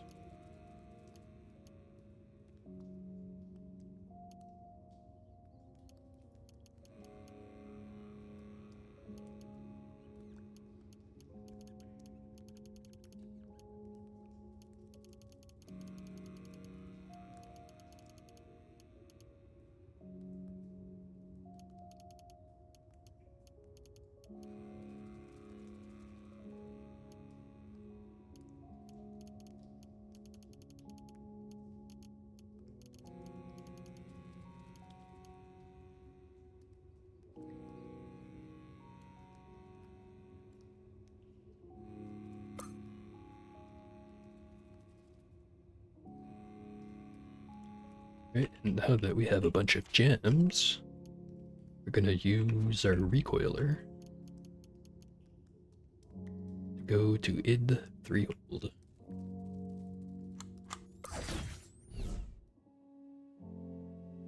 There are now a lot of copies of Goek, or Goek, or just Goek. There's the original. If I remember, he does teach us a skill if we do the water ritual with him. Maybe we do that.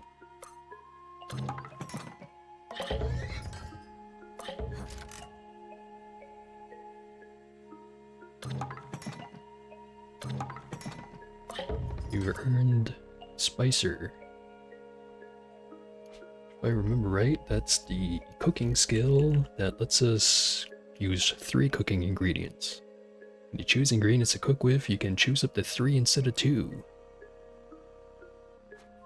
Yeah, that'll come in handy. So I've already got the 2 ingredients from having the photosynthetic skin, and now I can combine it with a 3rd one. So a direct upgrade over what we had before. Also, is there just acid on the ground over there? You're why. Hopefully that doesn't cause too many long-term problems. Oh, and we entirely forgot I left the gems in here. Let's grab those. And deposit our new ones. See what Beb has.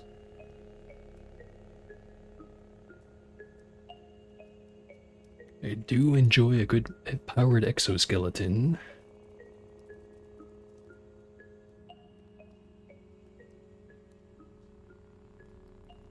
Maybe I buy that. Even if I can't use it right now. I don't think we have enough money.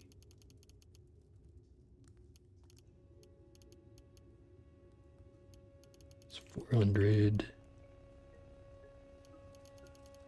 139.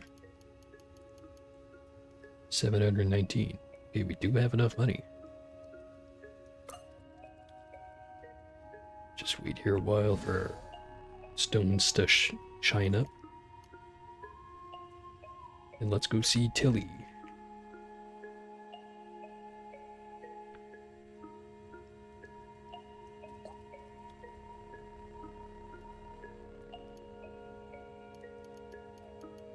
Flawless crystal boots.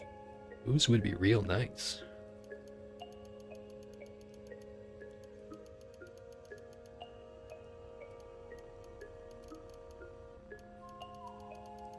Let's see if we can afford it.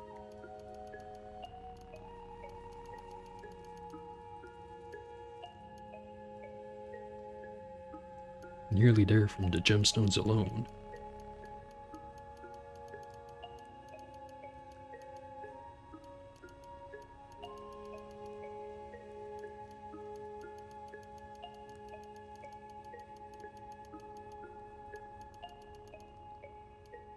And we have this crap that we should get rid of.